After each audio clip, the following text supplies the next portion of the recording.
I always believed that a mother's love was the most powerful force in the universe. That faith sustained me through 40 years of raising my headstrong daughter, through every tantrum, every rebellion, every midnight call for help.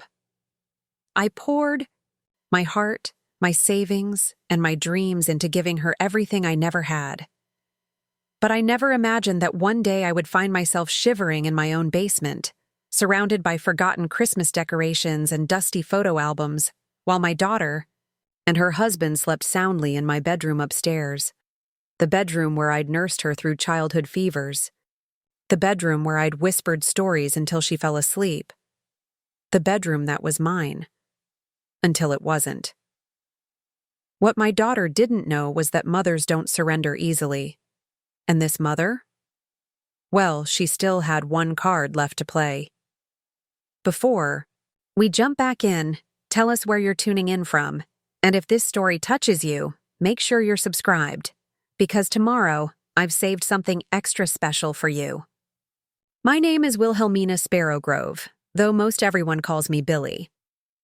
For 72 years, I've watched the seasons change outside the bay window of my Victorian home in Mapleton, a sleepy lake town where everyone knows your business before you do. I inherited this house from my parents, who inherited it from theirs. 3 generations of memories tucked into every creaking floorboard and blooming rosebush.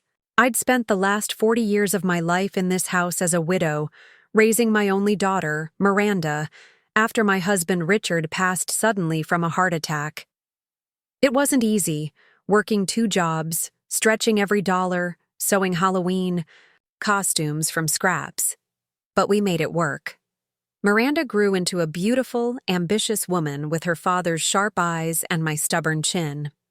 I swelled with pride when she graduated from college, the first in our family to do so. I beamed when she married Curtis, a charming accountant with perfect teeth and impeccable manners. "You've done well, sweetheart," I told her at their wedding reception, clasping her hands in mine. "Your father would be so proud." Miranda had smiled, that dimple appearing in her left cheek. "Thanks to you, Mom.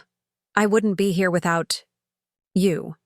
Those words had warmed me for years afterward. I replayed them during lonely nights, during holidays when Miranda and Curtis were too busy with their new life to visit, during birthdays when cards arrived late or not at all. I understood, of course.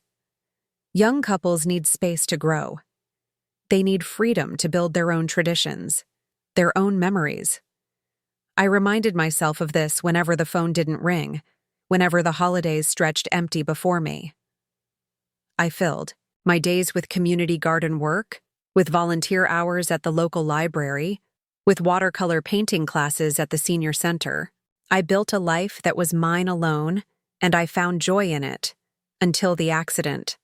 I was pruning my beloved roses when the ladder shifted. One moment I was reaching for a stubborn branch. The next I was lying on the ground, pain radiating through my hip like lightning. The doctors said I was lucky. A clean break, no surgery needed. But I would need help during recovery. I would need someone to look after me. "You can stay with us, Mom," Miranda offered, her voice tight with what I mistook for concern. "Just until you're back on your feet." I hesitated. Their modern downtown apartment was sleek and spotless, all chrome and glass, nothing like my cozy, cluttered home filled with memories and mismatched furniture. "That's sweet, honey, but I'd rather recover here. This house knows all my aches and pains." Miranda and Curtis exchanged a look I couldn't quite read. Then Curtis cleared his throat. "Actually, Billie, we've been thinking. Maybe we could move in with you instead. Just temporarily, of course, to help you recover.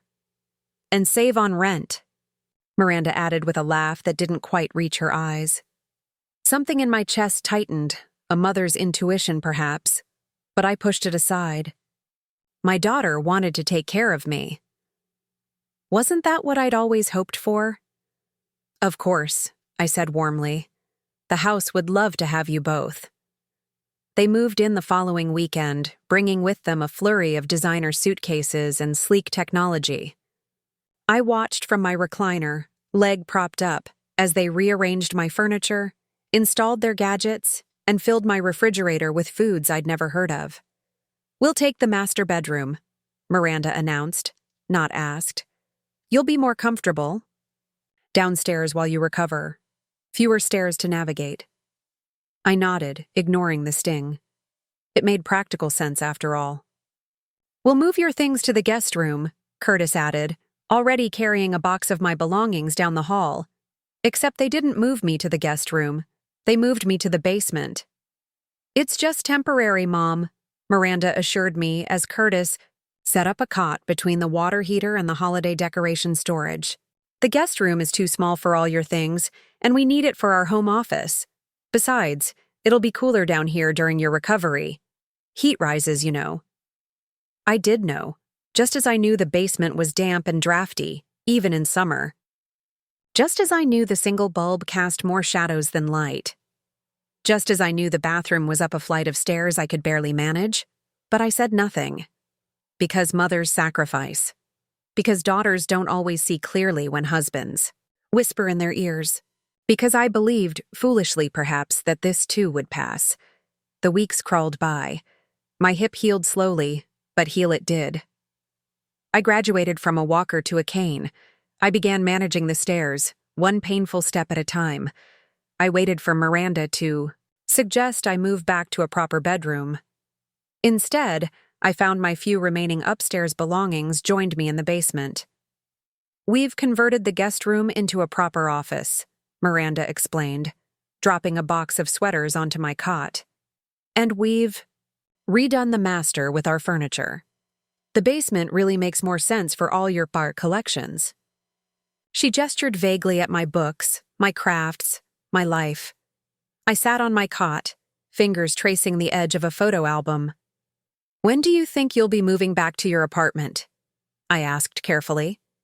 Miranda's smile tightened. "About that, Curtis, and I have been talking." And so it began. The slow, calculated takeover of my home. They weren't planning to leave. In fact, they suggested I sign the house over to them. "For estate planning purposes," Curtis explained, sliding papers across the kitchen table. "It'll save on inheritance taxes later. You'll still live here, of course. Nothing will change." Except everything had already changed. I was sleeping on a cot in the basement. I was asking permission to use my own kitchen. I was apologizing for the creaking floorboards that disturbed their sleep. "I'll need time to think about it," I said, not touching the papers. Curtis's smile didn't reach his eyes. "Of course, Billie. No rush." But there was a rush. Suddenly, the basement grew colder. The light bulb flickered and wasn't replaced for days.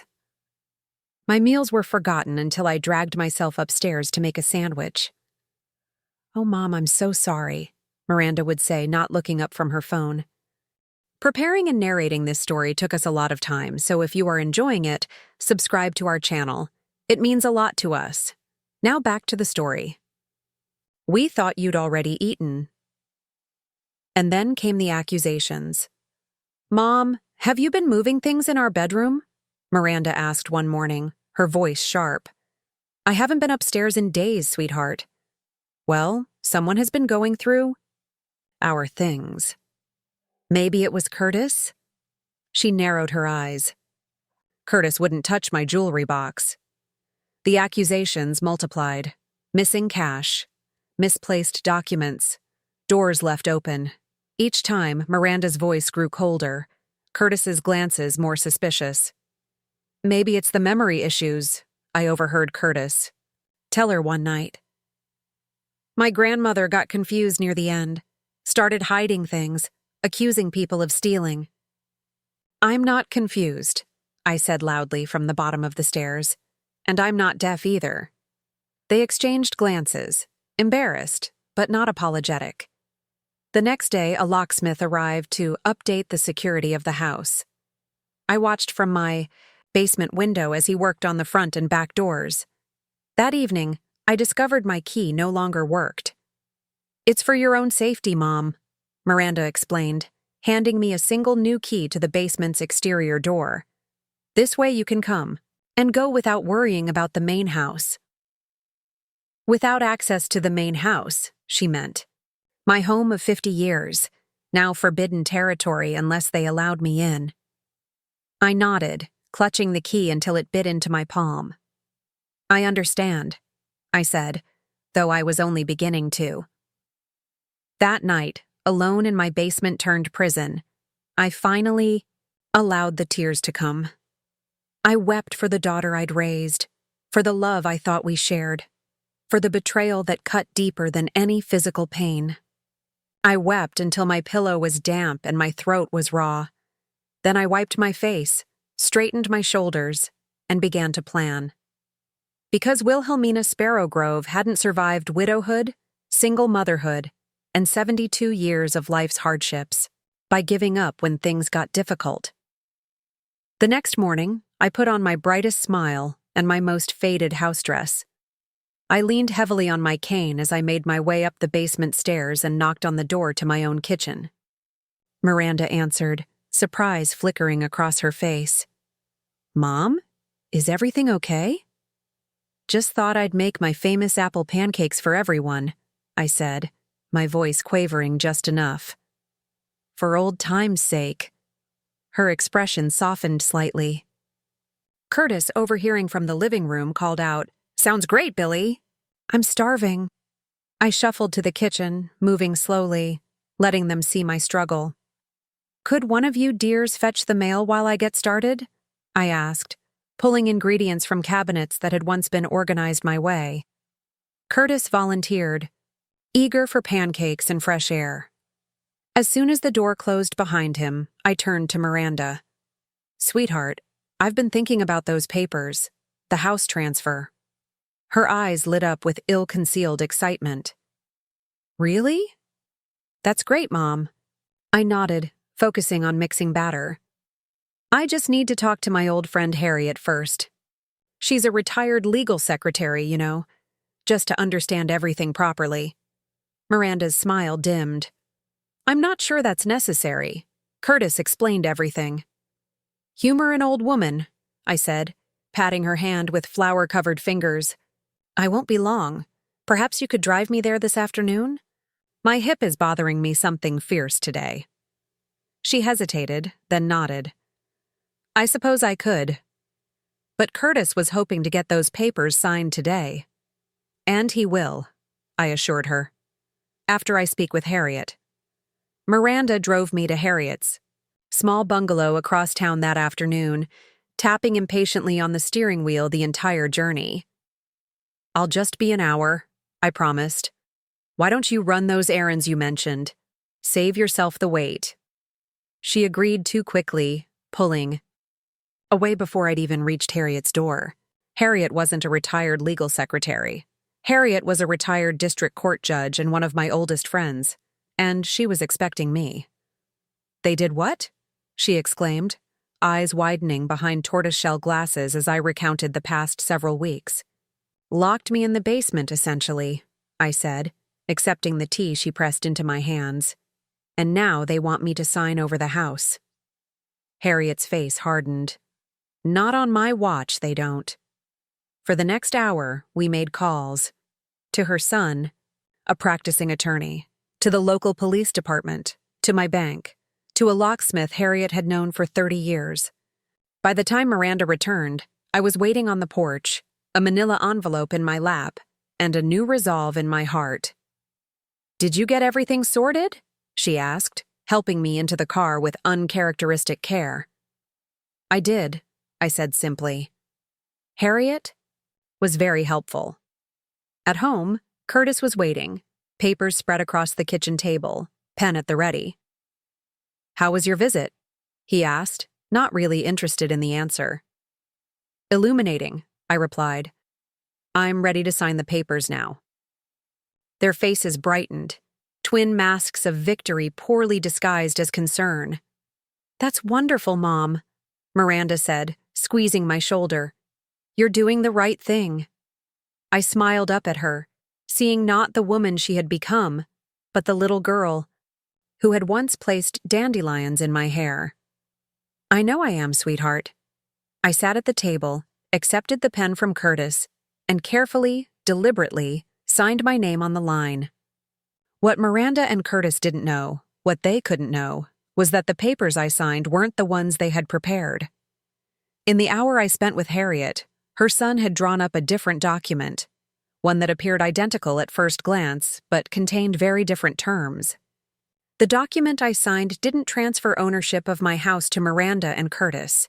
It established a living trust, with me as the primary beneficiary and trustee. The house would remain mine until my death, at which point it would be sold, and the proceeds donated to the women's shelter where I volunteered. Miranda would receive a small stipend, enough to remember me by, not enough to forget the lesson. "Let me file these for you," Curtis said, reaching for the papers. "No need," I replied, sliding them into the manila envelope. "Harriet's son will handle everything." Curtis frowned. "Her son?" "The attorney," I said mildly. "He's expecting these. In fact, he should be here any minute to collect them." As if on cue, the doorbell rang. But it wasn't Harriet's son at the door. It was Officer Melinda Green of the Mapleton Police Department, accompanied by the locksmith who had changed my locks the day before. "Good afternoon," Officer Green said, eyes sweeping the room. "I'm responding to a report of elder abuse and false imprisonment at this address." Miranda's face drained of color. "What? That's ridiculous." Curtis stepped forward, charm cranked to maximum. "There must be some mistake, officer. We're taking care of Billie. She's had some memory issues lately." "I am in full possession of my faculties," I interrupted, my voice stronger than it had been in weeks. "And I have documentation from my physician confirming as much." I handed Officer Green another document. From my envelope, a letter from Dr. Patterson stating unequivocally that I was mentally competent and physically recovering well from my hip fracture. "Miranda and Curtis moved me to the basement against my wishes," I continued. "They changed the locks to prevent me from accessing my own home. They've been attempting to coerce me into signing over my property to them." "Mom!" Miranda gasped. "How could you say such things?" I looked at my daughter, really looked at her, and saw the stranger she had become. "Because they're true, Miranda, and because I love you too much to let you become this person." Officer Green was professional and thorough. She inspected the basement, noted the new locks, and took statements from all of us. The locksmith, at her instruction and my request, began changing the locks back to the originals. "Ms. Sparrowgrove," Officer Green said finally, "do you want to press charges?" Miranda and Curtis froze, terror written across their faces. I considered the question carefully. Part of me, the hurt, angry part, wanted to say yes, wanted them to face consequences for what they'd done. But another part, the mother who still remembered Miranda's first steps, first words, first heartbreak, couldn't bear the thought of her daughter in handcuffs. "No," I said finally, "but I do want them to leave my home. Today." Officer Green nodded. "I'll stay while they pack their essentials. They can arrange to collect the rest of their belongings later, with an escort." Miranda began to cry, loud theatrical sobs that once would have broken my heart. "You can't do this to us. We have nowhere to go." "You have your apartment," I reminded her gently. "The one you've been subletting while living here. Curtis's—" Head snapped up. "How did you—" "I may be old, Curtis, but I'm not stupid. I saw the rental check come in the mail last week, the one you thought I didn't notice." The next few hours passed in a blur of activity and emotion. Miranda alternated between rage and pleading.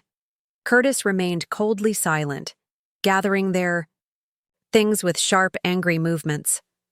Officer Green stayed, a calm presence amid the storm. By evening, they were gone. The house, suddenly empty, echoed with their absence. The locksmith finished his work and handed me a set of new keys. "No one's getting in without your say-so now, ma'am." I thanked him, pressed a tip into his weathered hand, and closed the door behind him. Alone at last, I moved slowly through the rooms of my home, reacquainting myself with each beloved corner.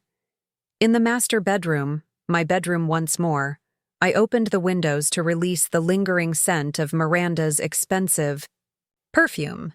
I stripped the bed of the slick, cold sheets they'd chosen and replaced them with my own soft, worn linens. In the kitchen, I put the kettle on and sat at the table, waiting for the whistle. My hip ached from the day's exertions, but it was a clean pain, honest and healing. The phone rang as the sky darkened to purple. Harriet, checking in. "It's done," I told her. "They're gone." "Are you all right?" she asked, concern warming her voice. I considered the question. Was I all right? My daughter had betrayed me. My son-in-law had manipulated me. My family had shattered into jagged pieces that might never fit together again. "No," I admitted, "but I will be." After we hung up, I carried my tea to the porch swing and sat watching fireflies rise from the lawn. The evening air was cool, but not cold, nothing like the damp chill of the basement. I thought about Miranda, about the child she had been and the woman she had become, about the choices that had led us both to this moment. I wondered if there had been signs I'd missed, warnings I'd ignored, if my love had been too smothering or too distant, too conditional or too forgiving. I had no answers, only questions that circled like the moths around my porch light. A text message illuminated my phone screen. "Miranda, I hate you for what you've done." The words stung, sharp as needles, but I didn't cry. Instead, I typed back, "I love you enough to let you hate me." Then I put the phone aside and focused on the night sky, on the familiar pattern of stars above my home. My home, where I would sleep in my own bed tonight, where I would wake tomorrow to begin rebuilding my life, where I would learn, day by day, how to love a daughter from a distance she had chosen. Because that's what mothers do. We love, we let go, we learn to live with the spaces left behind. And sometimes, when the world grows cold and the people we trust try to lock us in basements, we fight back with everything we have. Because Wilhelmina Sparrowgrove wasn't just a mother. She was a woman with her name on a deed. And no one, not even the daughter she'd given everything to, was going to take that away. The morning after Miranda and Curtis left, I awoke to silence. No muffled conversations overhead. No heavy footsteps on creaking floorboards. No kitchen cabinets slamming. Shut. Just the gentle ticking of my grandmother's mantel clock and birdsong filtering through the curtains. I stretched luxuriously in my own bed, savoring the sensation of soft, familiar sheets against my skin. For the first time in months, I felt like myself again. Wilhelmina Sparrowgrove, not some fragile relic to be tucked away and forgotten. I made my morning tea and carried it to the front porch, settling into my wicker rocking chair to watch the neighborhood come alive. Mrs. Abernathy, from across the street, waved as she collected her newspaper. The Hendersons twins rode past on matching bicycles, their laughter trailing behind them like ribbon. The mail carrier, young Jimmy Fletcher, paused to ask how I was feeling. "Better than I have in quite some time," I told him, accepting the small bundle of envelopes. "Glad to hear it, Ms. Sparrowgrove," he replied with a genuine smile. "Folks were worried when we stopped seeing you around." That simple exchange warmed me more than the tea in my hands. I hadn't realized how isolated I'd become under Miranda and Curtis's watchful eyes, how effectively they had removed me from the fabric of daily life in Mapleton. Among the mail was a cream-colored envelope addressed in Harriet's distinctive slanted handwriting. Inside was a single note card. "Lunch today? The papers are filed. Much to discuss. H." I dressed with particular care, choosing a cornflower blue dress that Richard had always loved, and a strand of freshwater pearls Miranda had given me for my 65th birthday. The pearls felt heavy around my neck, weighted with memories and unspoken words, but I wore them anyway. A reminder of happier times, of the daughter I still loved despite everything. Harriet was already waiting at our favorite corner table at Maple Street Cafe when I arrived, 2 glasses of iced tea sweating before her. "Well, don't you look like a new woman?" she said, rising to embrace me. "Freedom suits you." I laughed, settling into the chair across from her. Freedom and a good night's sleep in a proper bed. The waitress brought our usual orders, chicken salad on croissants with a side of fresh fruit, and Harriet waited until she'd gone before leaning forward, voice lowered. "The trust documents have been filed with the county. The house is legally protected now. Miranda can't touch it, even if she tries to contest your competency." I nodded, relief washing through me. "Thank you, Harriet, for everything." "Don't thank me yet," she replied, stirring her tea. "There's more we need to discuss." Harriet, it seemed, had been busy. After I'd confided in her about my situation, she'd made some discreet inquiries. What she discovered sent shivers down my spine. "Miranda and Curtis have done this before," she said quietly. "To his mother." My fork clattered against the plate. "What?" Harriet nodded grimly. "Judith Ellison, Curtis's mother. They moved in with her after her stroke 3 years ago. Within 6 months, the house was in Curtis's name. 3 months. After that, Judith was in Whispering Pines nursing home. The house was sold, and no one's quite sure where the money went." My stomach clenched. Whispering Pines. That's the state-run facility. The one with all those violations. "The very same," Harriet confirmed. "Judith died there last year. Pneumonia officially, but my contact at the Department of Elder Services says neglect would be a more accurate description." I pushed my plate away. Appetite vanished. Why didn't I know about this? About Curtis's mother? "He told everyone she'd moved to Florida to be near her sister," Harriet explained. "And since Judith had alienated most of her friends with her, shall we say difficult personality, no one questioned it too deeply." My hands trembled as I reached for my water glass. They were going to do the same to me, weren't they? Get the house, then ship me off to die alone in some understaffed nursing home. Harriet covered my hand with hers. "But they didn't. You stopped them. And now we need to make sure they can't try again." Over the next hour, Harriet outlined her recommended course of action: a restraining order, security cameras, a formal complaint with Adult Protective Services, documentation of everything that had happened. "And you should consider changing your will," she added. "Cut Miranda out entirely." I flinched at the suggestion, maternal instinct warring with self-preservation. "She's still my daughter, Harriet."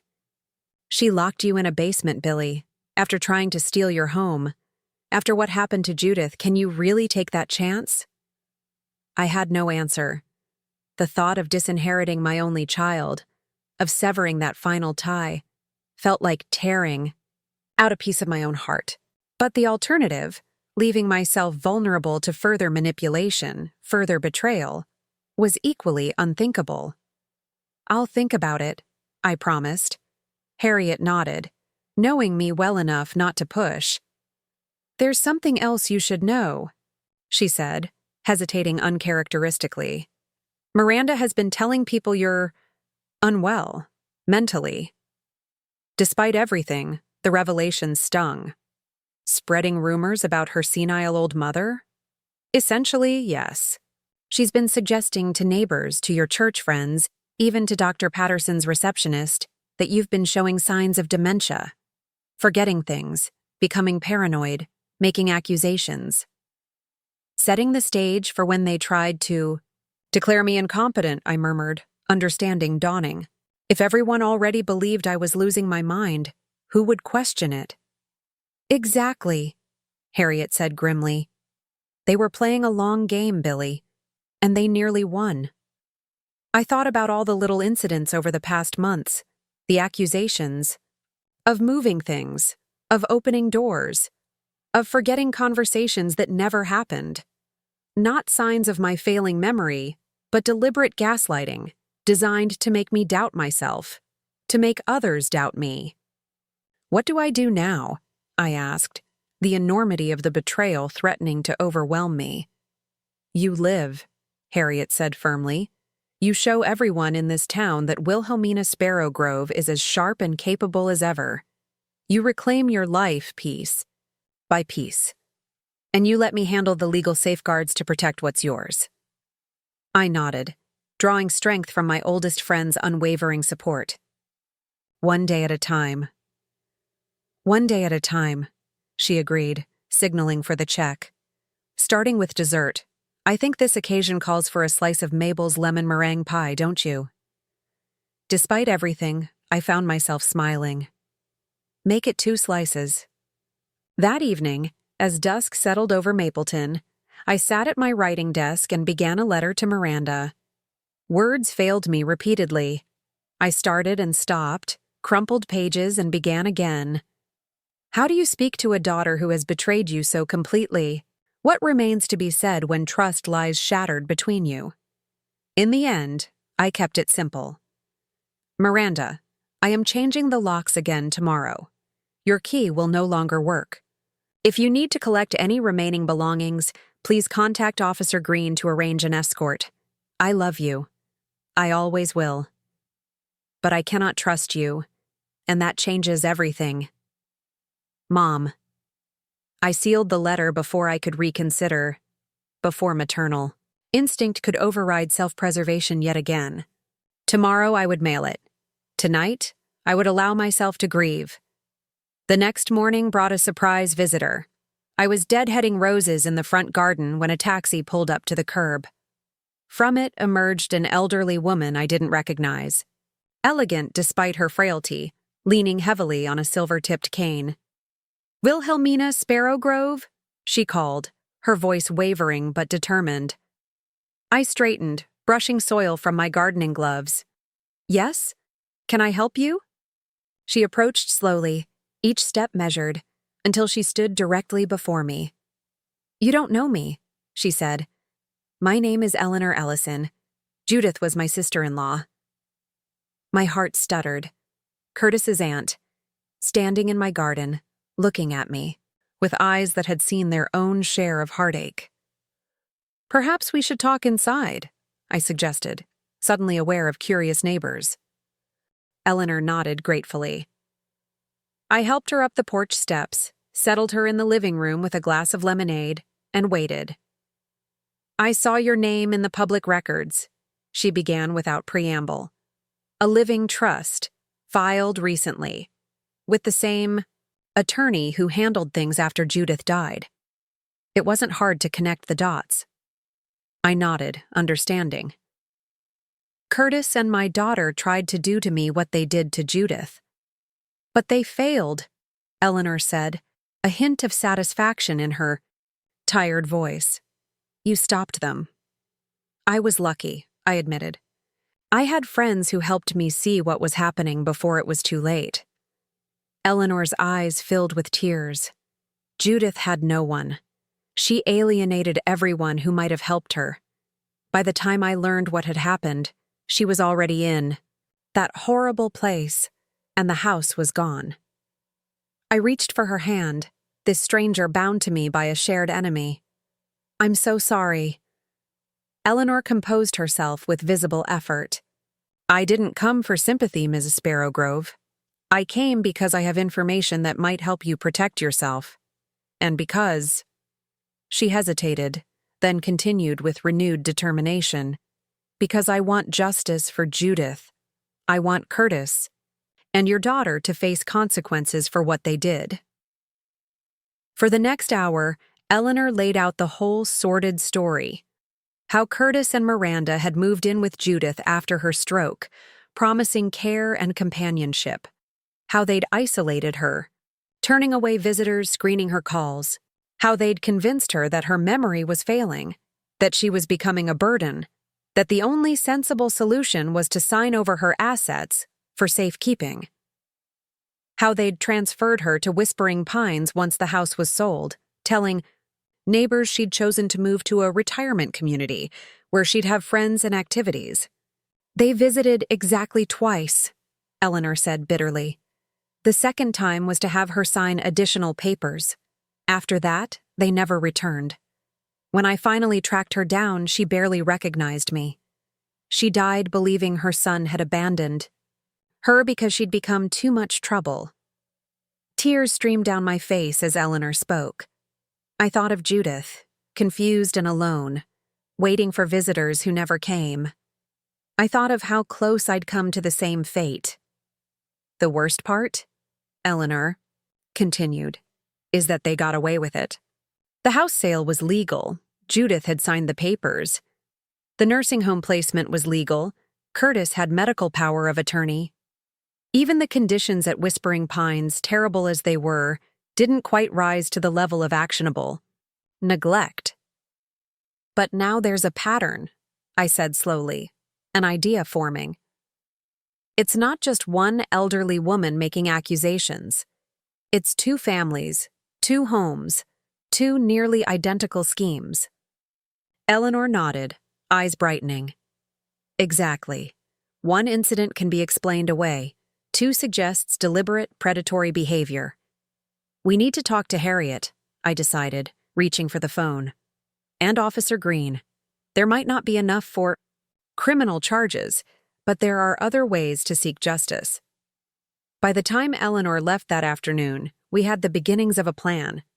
She would provide sworn statements about what happened to Judith. I would document everything Miranda and Curtis had done to me. Harriet would explore civil remedies, while Officer Green would review the case for possible criminal charges. They won't get away with this, I promised Eleanor as we said goodbye. Not again. Thank you, she whispered, squeezing my hand. Judith would be grateful. As her taxi pulled away, I felt a strange mixture of sorrow and resolve. The daughter I thought I knew was gone, replaced by a stranger capable of calculated cruelty. The future I'd imagined, holidays together, Miranda by my side in my final years, had evaporated like morning mist. Yet in its place stood something new, a fight worth fighting, not just for myself but for Judith Ellison and anyone else who might fall victim to such schemes. That night, I dreamed of Richard. We were young again, dancing in the kitchen while rain tapped against the windows. He twirled me under his arm, caught me close, whispered in my ear, "You always were the strong one, Billie girl." I woke with tears on my cheeks but peace in my heart. Richard had been gone for decades, but his faith in me remained. I would not let him down. The next week passed in a flurry of activity. Harriet introduced me to her son Douglas, the attorney who had drawn up my living trust. He was a serious young man with his mother's shrewd eyes and direct manner. What Miranda and Curtis did falls into a legal gray area, he explained, spreading documents across my dining room table. Elder abuse, certainly, but proving financial exploitation is trickier since they didn't actually succeed in taking your assets. What about what they did to Judith? I asked. Douglas sighed. The statute of limitations complicates things, and the fact that she signed the papers voluntarily, at least on paper. Under duress, Eleanor interjected from her seat beside me. After months of psychological manipulation. I don't doubt it, Douglas agreed. But proving undue influence, after the fact, especially when the victim is deceased, is extremely difficult. So they get away with it, I said flatly. Again. Not necessarily, Douglas replied, shuffling through his papers. There are other approaches. Civil suits for intentional infliction of emotional distress, restraining orders. And there's the court of public opinion. I raised an eyebrow. Meaning, Harriet cut in, that Mapleton is a small town. People talk. And right now, people are talking about you, Billie, about how you were locked in your own basement by your daughter and son-in-law. It was true. In the days since Miranda and Curtis's departure, neighbors had stopped by with casseroles and concerned questions. Church friends called to check on me. Even the young barista at Maple Street Cafe, who couldn't have been more than 20, asked if I was really okay now when I ordered my usual Earl Grey. The story had spread, as stories do in small towns, but it was only half the story. What if we told the whole truth? I suggested slowly.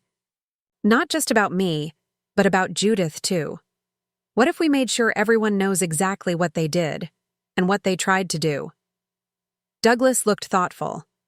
It could create significant social consequences for them, might even impact Curtis's employment if his firm gets wind of it.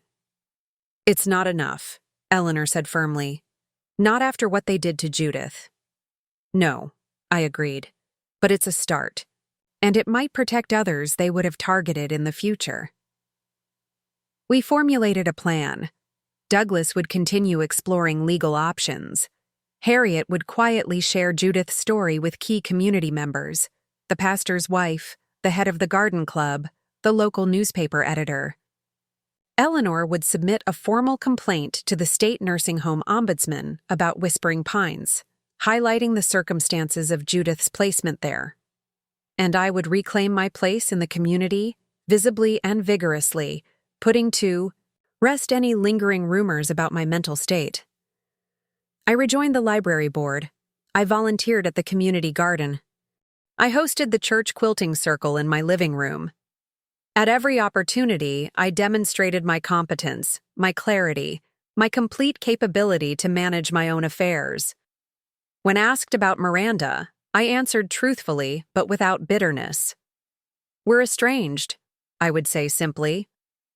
She made choices I couldn't support. Most people didn't press for details. Those who did received the unvarnished truth. She and Curtis locked me in my basement and tried to take my house, just like they did to his mother before me. The reactions were predictable. Shock, disbelief, then a dawning horror as the pieces fit together. Curtis's mother hadn't moved to Florida after all. The pattern was too clear to ignore. 3 weeks after Eleanor's visit, Curtis lost his job at the accounting firm. Ethical concerns was the official reason given. Unofficially, as Harriet's friend on the partners committee confided, no one wanted to be associated with someone who locked elderly relatives in basements. A week later, Miranda called. I was pruning hydrangeas when my cell phone rang, her name flashing on the screen. My hand trembled as I answered. Hello, Miranda. Mom. Her voice was tight, controlled. We need to talk. I'm listening. Not over the phone, in person. Curtis and I can come by tomorrow. I closed my eyes, steadying myself against the garden wall. No, Miranda. You and Curtis are not welcome in my home. Not now. Not ever. You can't be serious. After everything we did for you. You locked me in a basement, Miranda. You tried to steal my house. You planned to abandon me in a nursing home, just like Curtis did to his mother. Silence stretched between us. Then, who have you been talking to? Eleanor Ellison, for one. Curtis's aunt. She told me everything about Judith. Miranda's breath hitched. When she spoke again, her voice had shifted, softened. Mom, please, you don't understand. Judith was different. She was difficult, dangerous to herself. We did what we had to do. And me? Was I difficult too? Dangerous? Was the basement for my own protection? Another pause, longer this time. We were trying to help you. You fell off that ladder. You couldn't manage alone. We just wanted to make sure you were safe. The lie was so blatant, so completely detached from reality, that I almost laughed. Miranda, stop. We both know what you were doing. The difference is, now everyone else knows too. What does that mean? It means Curtis lost his job because his firm knows what you did. It means the neighbors cross the street when they see you coming. It means Pastor Williams is praying for your souls at Sunday service. You've ruined us. she whispered, fury and disbelief mingling in her voice. Our reputation, Curtis's career. You ruined yourselves, I corrected gently. I merely told the truth. We're your family. And Judith was Curtis's family. That didn't save her. Miranda's voice hardened. This isn't over, Mother. You think you've won, but you haven't. We'll contest the trust. We'll have you declared incompetent. No, you won't, I interrupted calmly. Because if you try, Eleanor and I will go to the police with everything we know. About me, about Judith, about the accidents you arranged for both of us. You'll face more than social consequences then. The threat was partly a bluff. Douglas had already explained the challenges of bringing criminal charges. But Miranda didn't know that. You wouldn't, she said, but uncertainty had crept into her voice. Try me, I replied. Or better yet, don't. Walk away, Miranda. Start over somewhere else. Build a life that doesn't depend on stealing from others. You'll regret this, she said, her voice cold. When you're old and alone and there's no one to care for you. I'm already old, I reminded her. And thanks to you, I know exactly who I can count on. It isn't you. I ended the call before she could respond, before I could weaken. My hands shook as I set down the phone. Despite everything, despite knowing the depth of her betrayal, hearing Miranda's voice had awakened that fierce maternal ache, the instinct to protect, to forgive, to draw my child close no matter what. But Miranda wasn't a child anymore. She was a grown woman who had made her choices, who had conspired to harm me, who had participated in the death of an innocent woman. The daughter I loved existed now only in memory, replaced by a stranger wearing her face. I returned to my hydrangeas, methodically removing dead blooms to make way for new growth. The sun warmed my back as I worked, hands in the soil, rooting me to the present moment. One snip at a time. One breath at a time. One day at a time. Later that afternoon, I called Eleanor to warn her about Miranda's call. They might try to contact you next, I cautioned. They know we've been talking.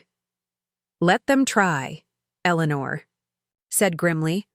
I've waited 2 years to tell Curtis exactly what I think of him. We spoke for nearly an hour. 2 women bound by circumstance finding unexpected friendship in shared adversity. Eleanor had never had children of her own, had never experienced the particular anguish of a child's betrayal. But she understood loss, understood the slow process of rebuilding a life after everything familiar has been swept away. You know, she said thoughtfully, Judith left me her recipe box, all those family dishes Curtis grew up with. I've never had a reason to use them living alone. Perhaps you'd like to come to dinner next week. I make a mean pot roast. I smiled, touched by the simple, profound kindness of the invitation. I'd like that very much. After we hung up, I wandered through my empty house, touching familiar objects, reacquainting myself with the rhythm and texture of solitude. The afternoon light slanted through windows I had washed myself, falling on floors I had swept, illuminating walls that had witnessed 50 years of my life's unfolding story. This house had seen me as a young bride, nervous and hopeful. It had watched me become a mother, had absorbed the sound of Miranda's first cries and first words. It had sheltered me as a widow, had held space for my grief when Richard left this world too soon. Now it was witnessing my rebirth, not as a wife or mother or widow, but simply as Wilhelmina Sparrowgrove, a woman reclaiming her power, one day at a time. I settled into my favorite armchair by the window, a book in my lap, a cup of tea at my elbow. Outside, the world continued its steady turning. Children riding bikes, neighbors walking dogs, the mail carrier completing his rounds. Inside, in this sanctuary I had fought to protect, I was learning to breathe again. Learning to trust again? Not Miranda, perhaps never Miranda, but myself. My judgment, my strength, my right to define the boundaries of my own life.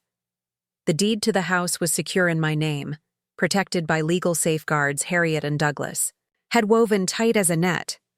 But the true victory wasn't in documents filed at the county clerk's office. It was in this moment of quiet peace, in the knowledge that I had faced betrayal and emerged not broken, but wiser. Not alone, but surrounded by a community of friends who had rallied when I needed them most. Miranda and Curtis had taken much from me: trust, innocence, the future I had imagined. But they had not taken everything.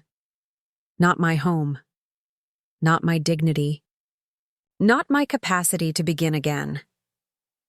The sun slipped lower in the sky, painting the walls in honey gold light. I opened my book and began to read, letting the words carry me away from painful memories, from unanswerable questions about where I had gone wrong as a mother, from the grief that still ambushed me at unexpected moments. Tomorrow would bring new challenges. There would be legal matters to resolve, community connections to rebuild, emotional wounds to tend. The road ahead wasn't straight or simple. But tonight, in this house that remained mine, I was at peace. Tonight, I was home.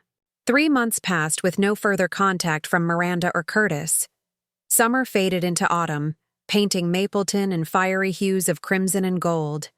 I fell into new routines: morning walks with Eleanor, who had become a dear friend; afternoon, volunteering at the library's literacy program; evenings on my porch, watching the neighborhood settle into twilight. The painful edges of betrayal had softened, not through forgiveness, but through the gentle abrasion of daily life continuing, one moment following another until memories lost their sharp sting. Then, on a crisp October morning, a certified letter arrived. I recognized the return address immediately: Hargrove and Associates, Miranda and Curtis's attorney from the city. My hands trembled slightly as I signed for the envelope, thanked the postal worker, and carried it inside to my kitchen table. For several minutes, I simply stared at it, this harbinger of renewed conflict. Part of me wanted to call Harriet immediately, to lean on her legal wisdom and unflagging support. But another part, the part that had emerged stronger from the basement, needed to face this challenge directly.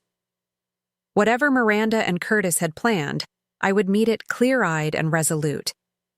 I opened the envelope carefully and removed several pages of dense legal text.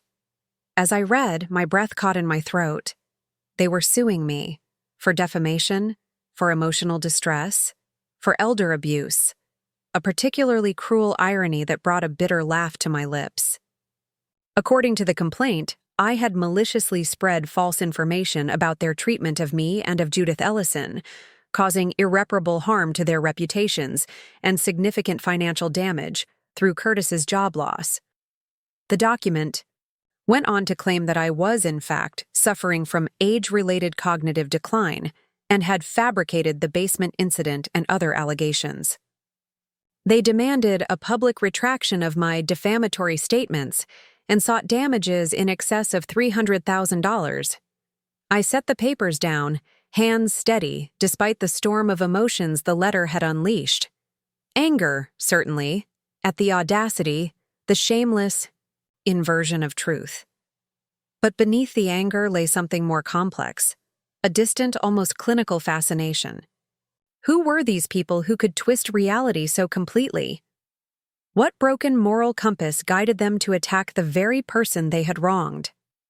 The woman who had trembled in that basement, who had doubted her own perceptions under their manipulations, might have been shaken by such a lawsuit, might have wondered if perhaps she had misunderstood, exaggerated, imagined. But I was no longer that woman.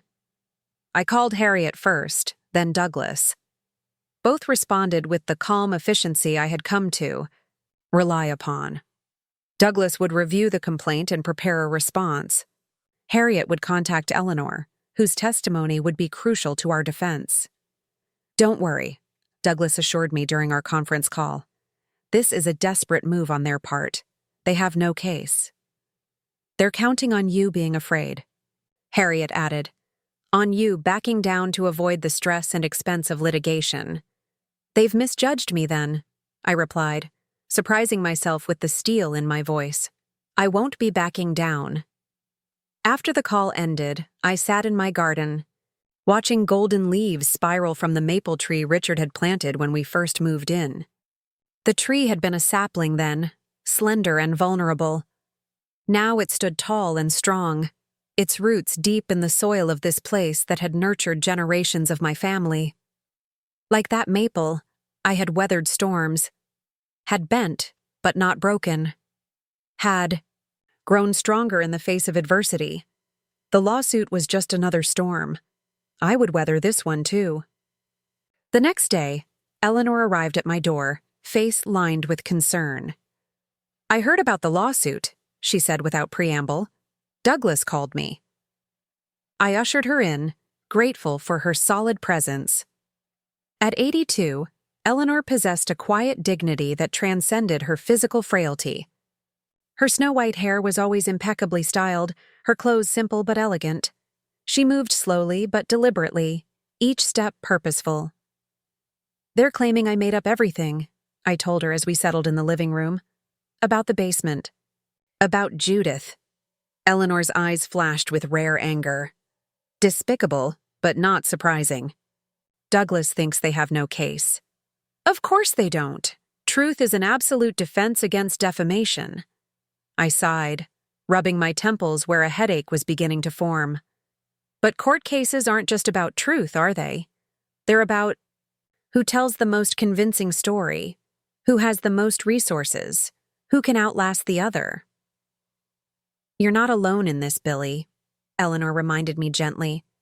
You have friends, resources, community. Miranda and Curtis have youth on their side, I countered, and energy, and a lawyer who's willing to twist the truth into pretzels. Eleanor reached for my hand, her fingers cool and paper-thin against mine. What they don't have is Judith. They thought they'd buried her story along with her. They never expected me to find you, to connect the dots. She was right, of course. Miranda and Curtis had been counting on isolation, Judith's, mine, and the separation between our stories. They hadn't anticipated that their victims would find each other, would stand together against them. We need to gather evidence, I decided. Everything we can find about what happened to Judith. Medical records, financial documents, witness, statements. If we're going to court, we need to be prepared. Eleanor nodded firmly. I'll contact Judith's former neighbors. She had a home health aide for a while before Curtis and Miranda moved in. A nice woman named Leona who was suspicious of them from the start. She might be willing to testify. We spent the afternoon making lists, reviewing timelines, identifying potential witnesses. The work was exhausting but somehow empowering. Instead of cowering before their legal threats, we were mounting a counteroffensive. By the time Eleanor left that evening, we had the beginnings of a solid defense strategy. More importantly, we had renewed determination. This lawsuit wouldn't intimidate us into silence. It would only amplify the truth we were already telling. Douglas filed our response to the lawsuit the following week, forcefully denying all allegations, and countersuing for the emotional distress they had caused me.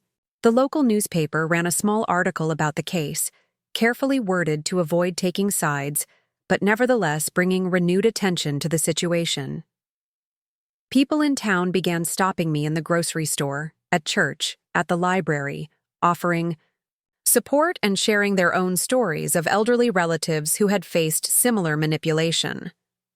My mother's neighbor kept borrowing her credit card, one woman confided. Took nearly $10,000 before anyone realized. My uncle's caregiver convinced him to add her to his bank accounts, another told me. Said it was to help with bills. Cleared out his savings within a month. Each story strengthened my resolve. This wasn't just about Miranda and Curtis anymore, or even about Judith and me. It was about a pattern of predation that thrived in silence and isolation, The week before our first court appearance, I received an unexpected visitor. I was arranging fall chrysanthemums on the porch when a sleek black car pulled into my driveway. From it emerged Regina Hargrove herself, Miranda, and Curtis's attorney, a polished woman in her 40s with a sharp bob and sharper eyes. "Ms. Sparrowgrove," she called, approaching with professional confidence. "I'd like to speak with you, if you have a moment." I straightened, meeting her gaze directly. "I'm represented by counsel, Ms. Hargrove. You shouldn't be approaching me directly." She smiled thinly. "I've already notified Mr. Wheeler of my intention to speak with you. He's welcome to join us, but I thought you might prefer a private conversation first." I hesitated, suspicion warring with curiosity. What could she possibly say that she wanted no witnesses to hear? 5 minutes, I conceded finally. On the porch, in full view of the neighbors. She nodded, accepting my terms, and settled into one of my wicker chairs. I remained standing, chrysanthemums still in hand. "I'll be direct, Ms. Sparrowgrove," she began. "This lawsuit isn't going to end well for anyone. Litigation is expensive, time-consuming, and emotionally draining, particularly for someone of your age." I raised an eyebrow. "Is that concern I hear, Ms. Hargrove? Or a thinly veiled threat?" Her smile didn't waver. "Call it pragmatism. My clients are prepared to drop the lawsuit entirely if you'll sign a non-disclosure agreement and issue a simple statement acknowledging that there may have been misunderstandings on both sides." "Misunderstandings?" I repeated, incredulous. "They locked me in a basement. They tried to steal my home, just like they did to Judith Ellison before me. Those aren't misunderstandings, Ms. Hargrove. They're crimes." "Alleged crimes," she corrected smoothly, "for which no charges have been filed. Look, Ms. Sparrowgrove, I understand you believe you've been wronged, but continuing this public battle won't bring you peace. It will only drain your resources and damage your relationship with your daughter beyond repair." I placed the chrysanthemums carefully on the porch railing, buying time to control the anger rising in my chest. When I spoke, my voice was steady.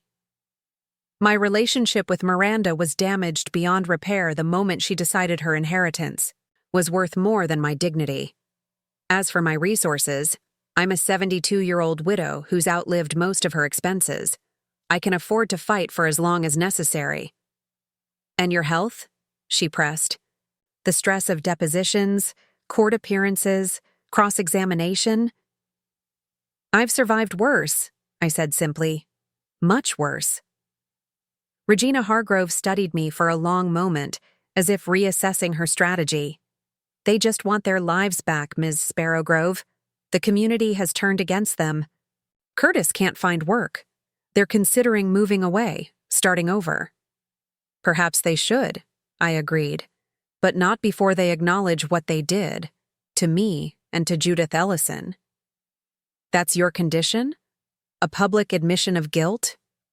"And financial restitution to a charity supporting elder abuse victims," I added, "in Judith's name." She laughed, short and disbelieving. "They'll never agree to that. It would be professional suicide for Curtis." "Then I guess I'll see you in court, Ms. Hargrove."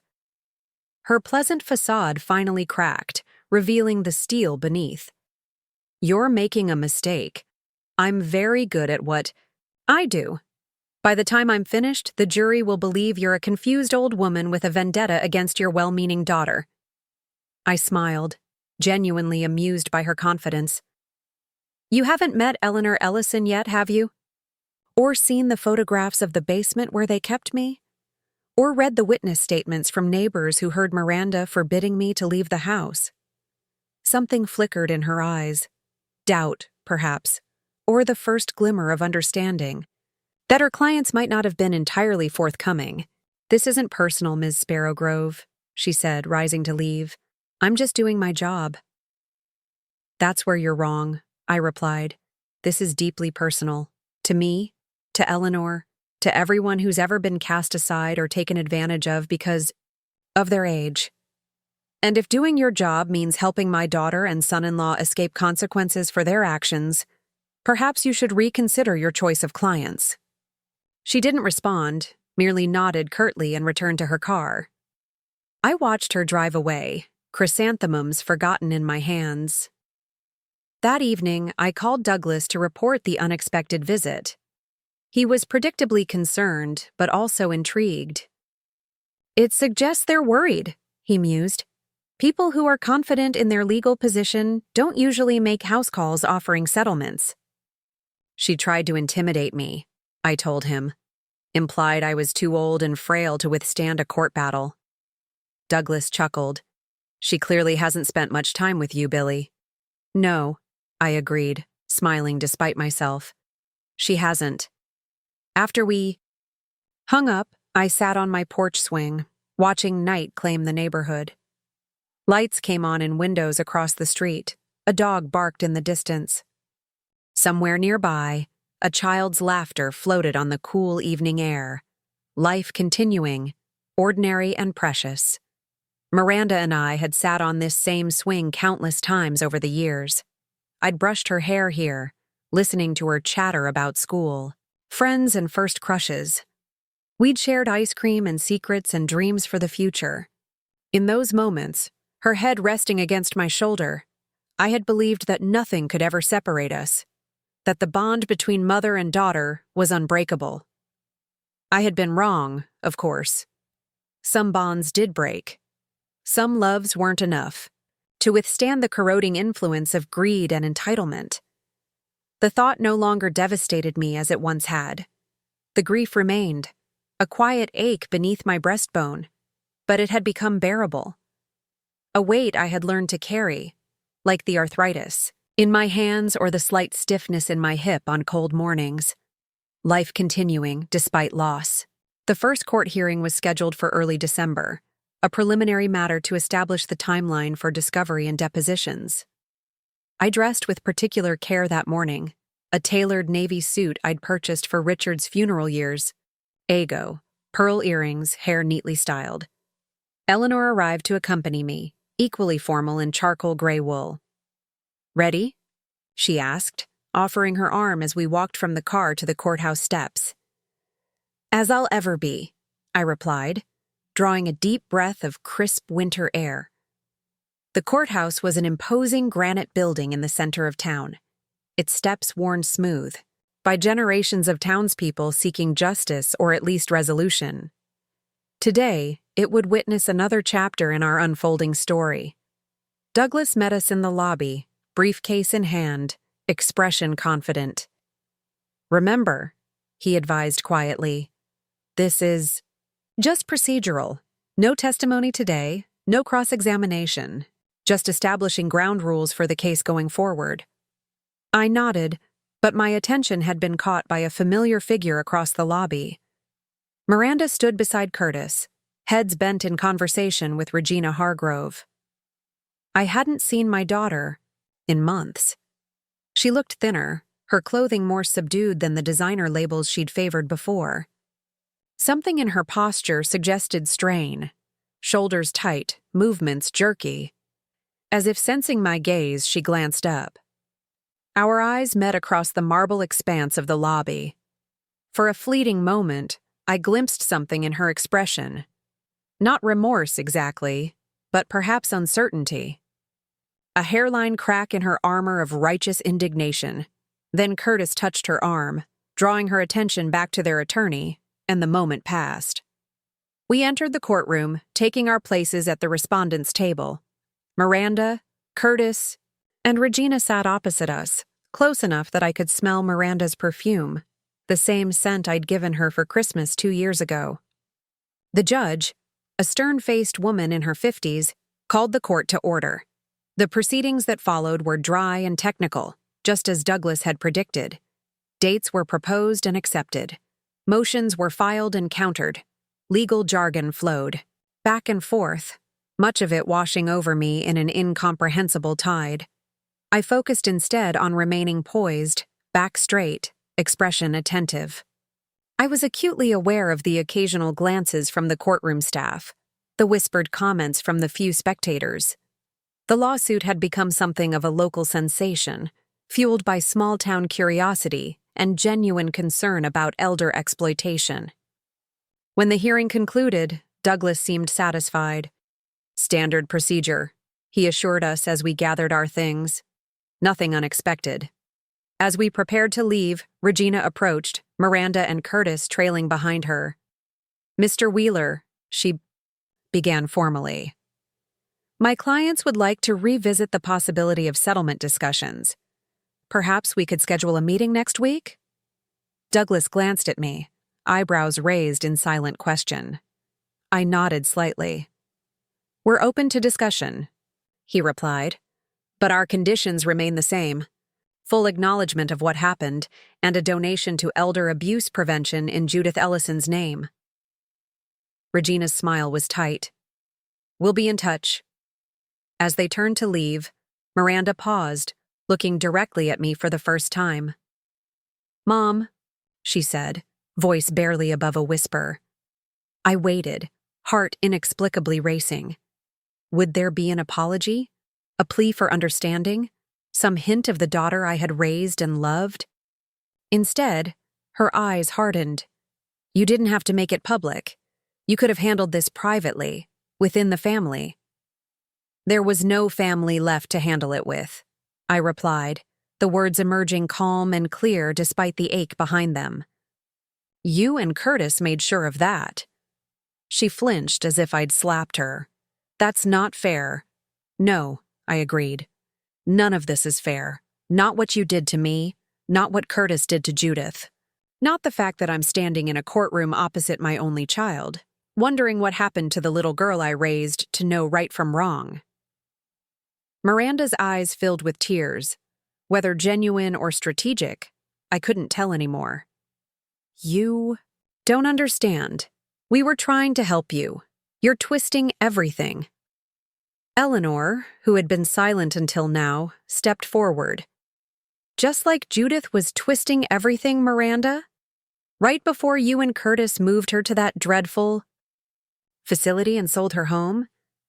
Miranda paled, glancing nervously at Curtis, who had been watching from a few steps away.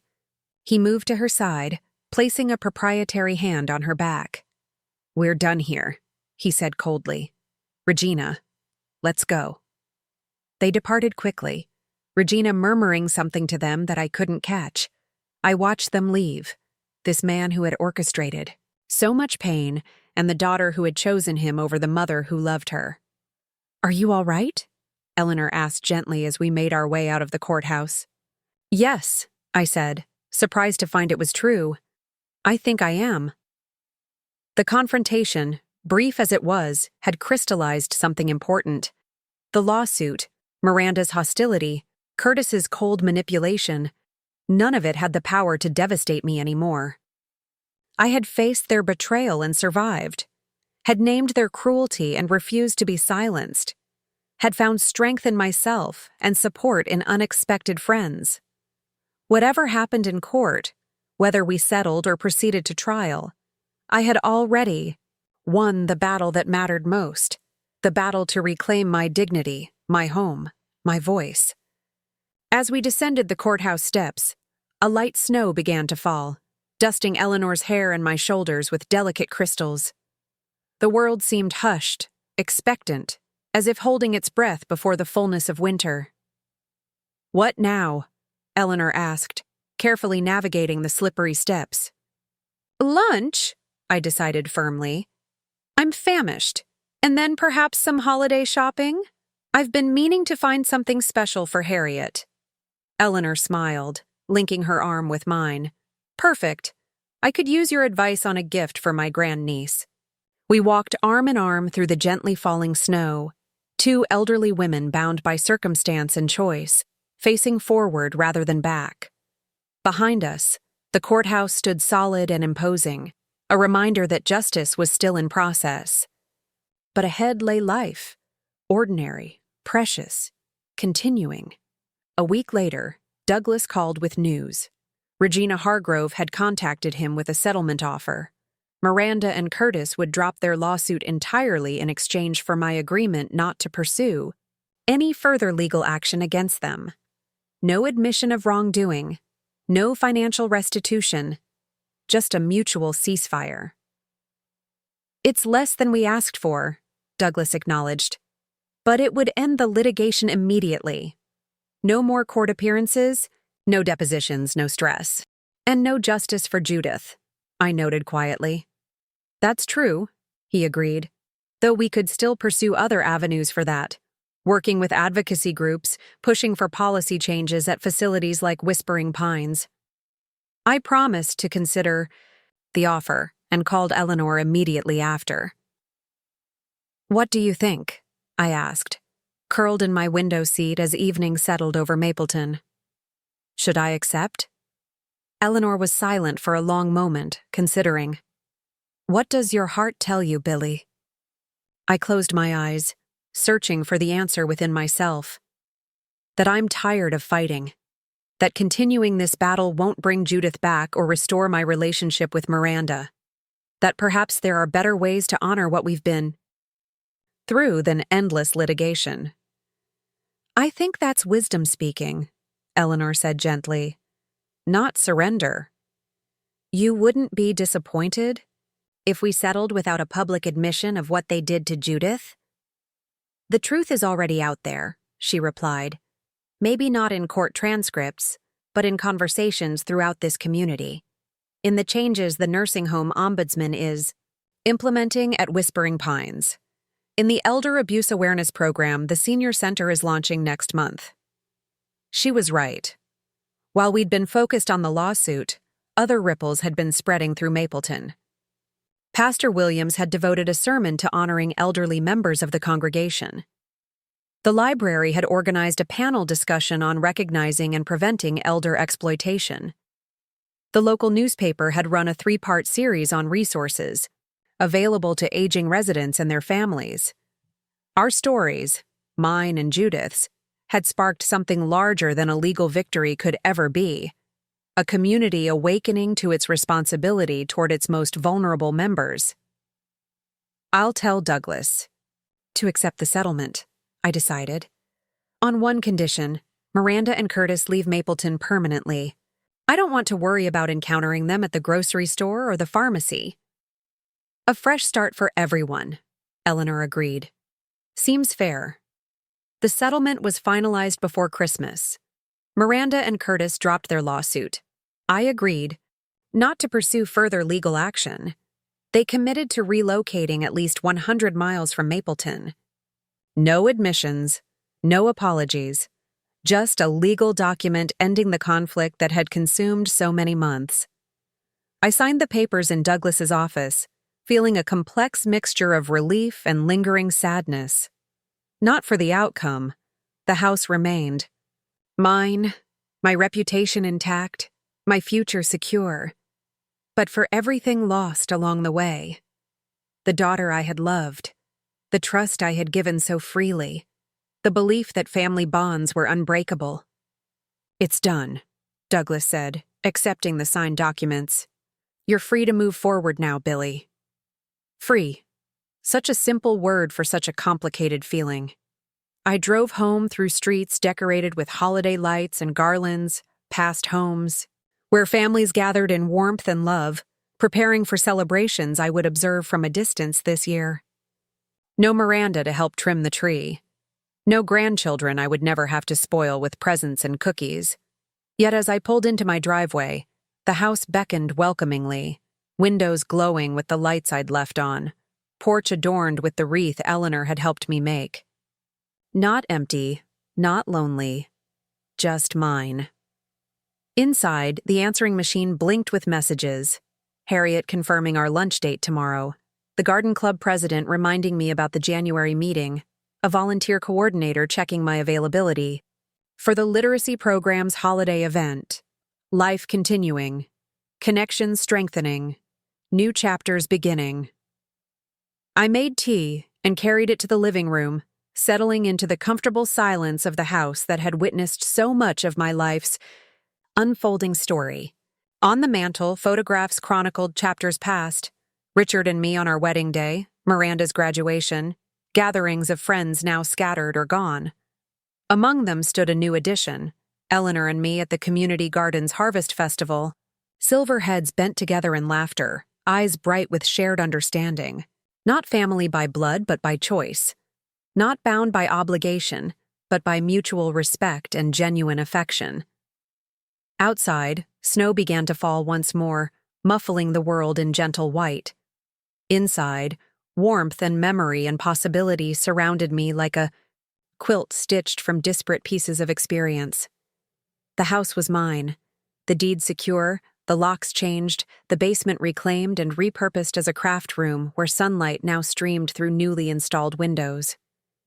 More importantly, my life was mine again, not defined by Miranda's betrayal, not limited by others' expectations, not diminished by age or circumstance. Mine to live, mine to share, mine to fill with meaning and purpose for whatever time remained. I sipped my tea and watched the snow transform the world outside my window, grateful for this moment of peace after so much turmoil. The future stretched before me, uncertain as always, but rich with possibility, and I was ready for whatever it might bring. Spring arrived in Mapleton with determined optimism, green shoots pushing through soil still stiff with winter's memory. I spent hours in my garden, hands deep in the earth, coaxing life from dormant beds. There was something profoundly healing in this annual ritual, this partnership with nature to create beauty from bare ground. Each daffodil that unfurled, each tulip that reached skyward, felt like a personal victory, a testament to patience and persistence. A reminder that even after the harshest winter, renewal was possible. 6 months had passed since the settlement, 6 months of quiet rebuilding, of establishing new routines, of learning to live with the permanent absence of my daughter. Miranda and Curtis had left Mapleton as agreed, relocating to a city some 300 miles away. I knew this not because we communicated, we didn't, but because Eleanor's grandniece had spotted them at a restaurant there while on a business trip. They looked tense, she'd reported back, their conversation stilted, their faces drawn. Observation had brought me no satisfaction, only a distant, muted sadness. The house around me had transformed in subtle ways. I'd repainted the living room a warm terracotta, replacing the austere gray Miranda had insisted upon during her brief residence. I'd rearranged furniture, donated items that no longer brought me joy, acquired new pieces that did. The guest bedroom, once commandeered as Curtis's office, now housed my growing collection of gardening books and watercolor supplies. And the basement, that cold, damp space of confinement, had undergone the most dramatic metamorphosis. With Harriet's encouragement and Eleanor's design suggestions, I'd hired contractors to install proper lighting, lay warm carpeting, and add an egress window that flooded the space with natural light. What had been a prison now served as a craft room and reading nook, complete with a comfortable daybed for afternoon naps. "You've reclaimed it," Eleanor had observed during her first visit to the renovated space. "Transformed something painful into something beautiful." That was what I was trying to do with my life as well. Not erase the painful chapters, but transform them into something I could carry forward with dignity. Some days I succeeded better than others. Today was a good day. The sun warmed my back as I knelt in my front garden, carefully dividing hostas that had grown too crowded over the years.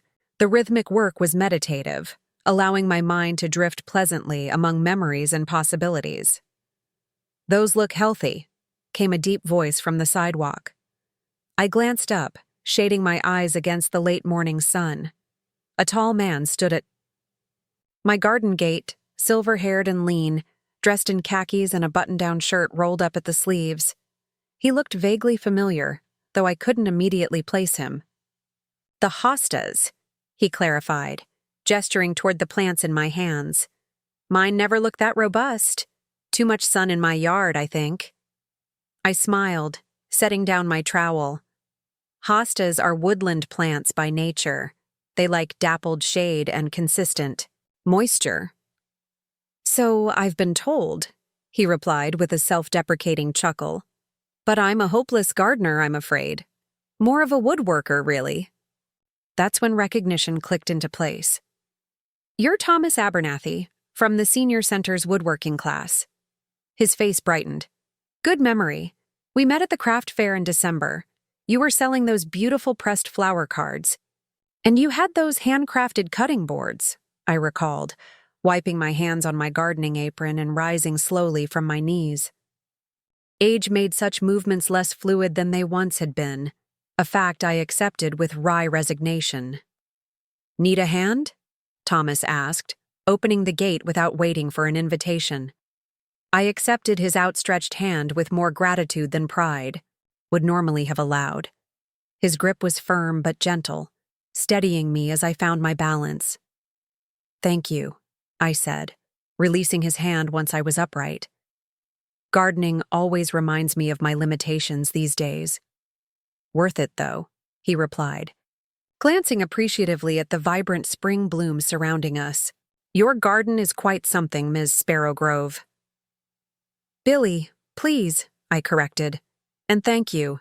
It's been a labor of love for many years.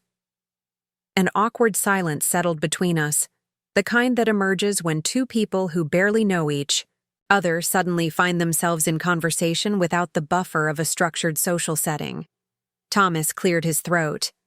Actually, I had a purpose in stopping by. The Senior Center is organizing a garden tour next month to raise funds for the meals program. We were hoping you might consider including your garden in the tour. Oh, I exclaimed, genuinely surprised. I'm flattered, but my garden is hardly showcase quality, just a hodgepodge of plants I've accumulated over the years. Which is exactly what makes it special, he countered. Anyone can hire a professional landscaper to create a magazine-worthy garden. Yours has history, character, a sense of the person who tends it. His perception was unexpectedly astute, and I found myself studying him with new interest. Thomas Abernathy had lived in Mapleton for decades, I knew that much. A widower, like me, a survivor, who had lost his wife to cancer some years back. Our paths had crossed occasionally at community events, but we'd never moved beyond polite small talk.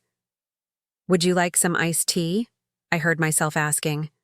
I could use a break from all this digging. He accepted with alacrity, and soon we were seated on my front porch, glasses sweating in the spring warmth, the conversation flowing more easily than I might have expected.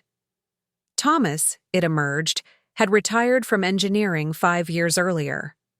His woodworking had begun as a hobby, but evolved into a modest second career, creating custom furniture for local residents. He had 2 grown children, both living across the country, and 4 grandchildren he saw primarily via video calls. Modern technology is wonderful, he mused, but it's not the same as being able to hug them, is it? No, I agreed, thinking of the grandchildren I would never have. It's not. Perhaps he read something in my expression, or perhaps my story had traveled further than I realized, because his next words were careful, gentle. I heard about your troubles last year, with your daughter and son-in-law. I'm sorry you had to go through that. I tensed instinctively, then consciously relaxed my shoulders. Thank you. It was difficult, but it's behind me now. He nodded, accepting my brief response without pushing for details. Life has a way of surprising us, doesn't it? Rarely in the ways we expect or plan for. Indeed it does, I murmured, appreciating his understatement. We talked for nearly an hour, moving from gardening to books to travel destinations we'd always hoped to visit. Thomas was articulate and thoughtful, with a dry wit that occasionally startled me into laughter. By the time he rose to leave, I found myself reluctant to end the conversation. About the garden tour, he said, standing at the bottom of my porch steps.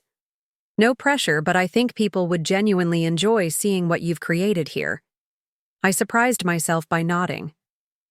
"I'll do it, on one condition." "Which is?" "You help me build some new trellises for the climbing roses. My old ones are falling apart, and I suspect you could design something far more elegant." His face lit with pleasure. "It would be my honor, Billie. When would you like to get started?" We set a date for the following weekend, and I watched him walk back down the street, his stride easy and unhurried. An unexpected warmth filled me, not romance exactly, but the simple pleasure of connection, of being seen and heard by another person who carried their own history of joy and loss. Inside, I moved through my afternoon routine with a lightness I hadn't felt in months. I called Eleanor to tell her about the garden tour, conveniently omitting any mention of Thomas Abernathy. Eleanor, shrewd as ever, heard something in my voice nonetheless. "You sound cheerful," she observed. "Something good happened today?"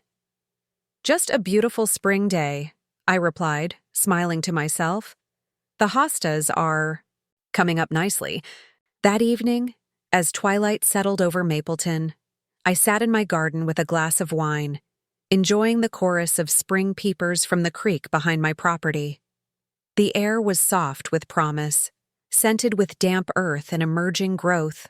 For the first time in a very long while, I found myself looking forward rather than back, curious about what might unfold in the chapters yet to be written. The garden tour was scheduled for the second weekend in June. This gave me a month to whip my somewhat unruly landscape into presentable condition, a task that proved more daunting than I'd initially anticipated. I had no idea I'd let so many areas go, I lamented to Thomas as we surveyed the back corner of the yard, where a tangle of English ivy had engulfed a stone bench and threatened to strangle several ornamental shrubs. "Gardens are like life," he replied philosophically, hacking at the stubborn vines with pruning shears. "Turn your back for a minute, and chaos takes over." We had fallen into an easy rhythm of work over the past 3 weekends.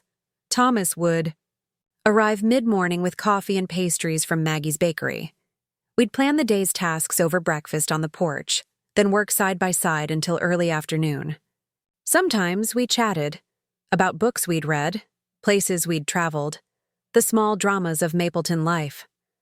Other times, we worked in comfortable silence, each absorbed in our own thoughts and the immediate demands of soil and plants. The promised trellises were works of art, arched structures of cedar that would weather to a soft silver over time, designed to support the climbing roses without competing with their beauty.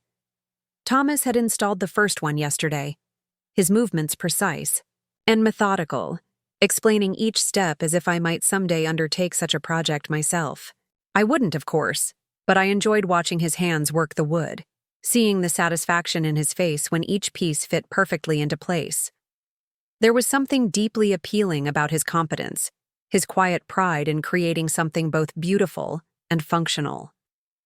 "Penny for your thoughts," he said now, interrupting my reverie. I smiled, slightly embarrassed at having been caught staring. I was just admiring the trellis. It transforms that whole section of the garden. "That's very kind," he replied, clearly pleased. "But I think it's your roses that will make it truly special. Given a couple of years to climb, they'll turn it into something magical." "A couple of years," I repeated softly, struck by the casual way he projected my garden, and by extension, my life, into a future that stretched beyond the immediate season. For so long, I had been living day to day, focused on surviving the immediate crisis, then its aftermath. The idea of planning for gardens 2 years hence felt both foreign and exhilarating. Thomas must have sensed my shift in mood, because he set down his tools and straightened, studying me with those perceptive eyes. "Too presumptuous?" he asked gently. I shook my head. "No, just, it's been a while since I thought that far ahead." He nodded, understanding without requiring elaboration. "After Elaine died, I couldn't bear to plan anything beyond the next week. It felt like tempting fate somehow, as if making future plans would only set me up for another loss." Yes, I said simply, grateful for his insight. Exactly that. We returned to our work, but something had shifted subtly between us. A deeper layer of understanding. A shared recognition of what it meant to rebuild a life after profound disruption. By late afternoon, we had tamed the ivy invasion and uncovered the stone bench, which turned out to be in surprisingly good condition beneath its green mantle. Thomas brushed away the last clinging tendrils, then gestured for me to sit. "Try it out," he suggested. "See if it needs any repairs before your garden admirers arrive." I settled onto the cool stone, pleasantly surprised by its comfort. The bench occupied a perfect spot, dappled shade from an old maple tree, a view of the perennial border I'd nurtured for decades, the sound of water from the small fountain Richard had installed when we first moved in. "It's lovely," I declared. "A perfect place for contemplation." Thomas settled beside me, a respectful distance between us. Every garden needs a quiet corner, somewhere to sit and simply be. We remained there as the afternoon light softened toward evening, talking idly about plants and birds and the changing seasons. When he finally rose to leave, Thomas hesitated, then asked the question that had clearly been on his mind. "Billie, would you consider having dinner with me next Friday? Nothing fancy, just a meal at Riverside Grill, as friends, if you prefer." The slight pause before friends was telling, as was the carefully neutral expression he maintained while awaiting my response. Thomas Abernathy was interested in more than gardening assistance or casual companionship. The realization sent an unexpected flutter through my chest, part alarm, part pleasure. "I'd like that," I heard myself say. "As whatever we are." His smile was worth any momentary discomfort the ambiguity might have caused. "Excellent. I'll pick you up at 6, if that works." After he left, I sat on the newly uncovered bench until twilight deepened into true darkness, fireflies beginning their silent, luminous dance among the shrubs. What exactly was I doing? At 72, embarking on what might become a romantic relationship seemed faintly ridiculous, and yet there was something undeniably appealing about Thomas. His steady presence, his thoughtful conversation, the way his eyes crinkled at the corners when he smiled, the careful attention he paid to every task, whether building a trellis or brewing coffee just the way I preferred it. Moreover, he understood loss, had navigated his own journey through grief and betrayal, though of a different sort than mine. There was a depth to him that couldn't be faked or manufactured, a hard-won wisdom that resonated with my own experience. I hadn't mentioned Thomas to Eleanor or Harriet yet, uncertain how to characterize our evolving relationship. They would be delighted, of course, perhaps too much so. Eleanor in particular had been gently suggesting that I get out more, meet new people, join more community activities. "You're not dead yet, Billie," she'd declared with characteristic bluntness during our last lunch. Far from it. She was right, of course. I wasn't dead. Wasn't even truly old by today's standards. But the events of the past year had aged me in ways that went beyond the physical, had made me cautious about trusting, about opening myself to new possibilities, about believing in futures that could still be rewritten. Yet here I was, contemplating dinner with a man who made my heart beat a little faster when he smiled at me. Perhaps Eleanor would be insufferably smug when I finally told her, but she'd also be right. Life did go on, could still surprise and delight, even after devastating betrayal. I rose from the bench and made my way back to the house, navigating by the porch light I'd left on earlier. Tomorrow I would call Eleanor and share my news. Tonight, I would simply savor this unexpected turn in my story. This reminder that even the most difficult chapters could lead to new beginnings. The evening of my dinner with Thomas arrived with unseasonable warmth, a foretaste of summer that left the air heavy with the scent of blooming lilacs. I dressed with more care than I had in years, trying on and discarding several outfits before settling on a simple blue dress that brought out the color of my eyes. I even applied lipstick, a shade I'd forgotten I owned until I discovered it, in the back of a drawer. "You're being ridiculous," I told my reflection as I fastened pearl earrings with slightly unsteady hands. "It's just dinner with a friend." But the flutter in my stomach suggested otherwise, as did the quick skip of my heart when the doorbell rang precisely at 6 o'clock. Thomas stood on my porch holding a small bouquet of early summer flowers, not store-bought, but clearly gathered. From a garden, tied with a simple ribbon. "You look lovely, Billie," he said, his genuine appreciation evident in his expression. "Thank you," I replied, accepting the flowers with more pleasure than such a simple gesture should have warranted. "These are beautiful." "From my garden," he confirmed. "Nothing fancy, but they reminded me of you. Resilient, graceful, brightening their corner of the world."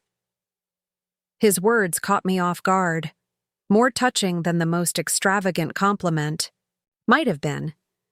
I turned away to place the flowers in water, using the moment to compose myself.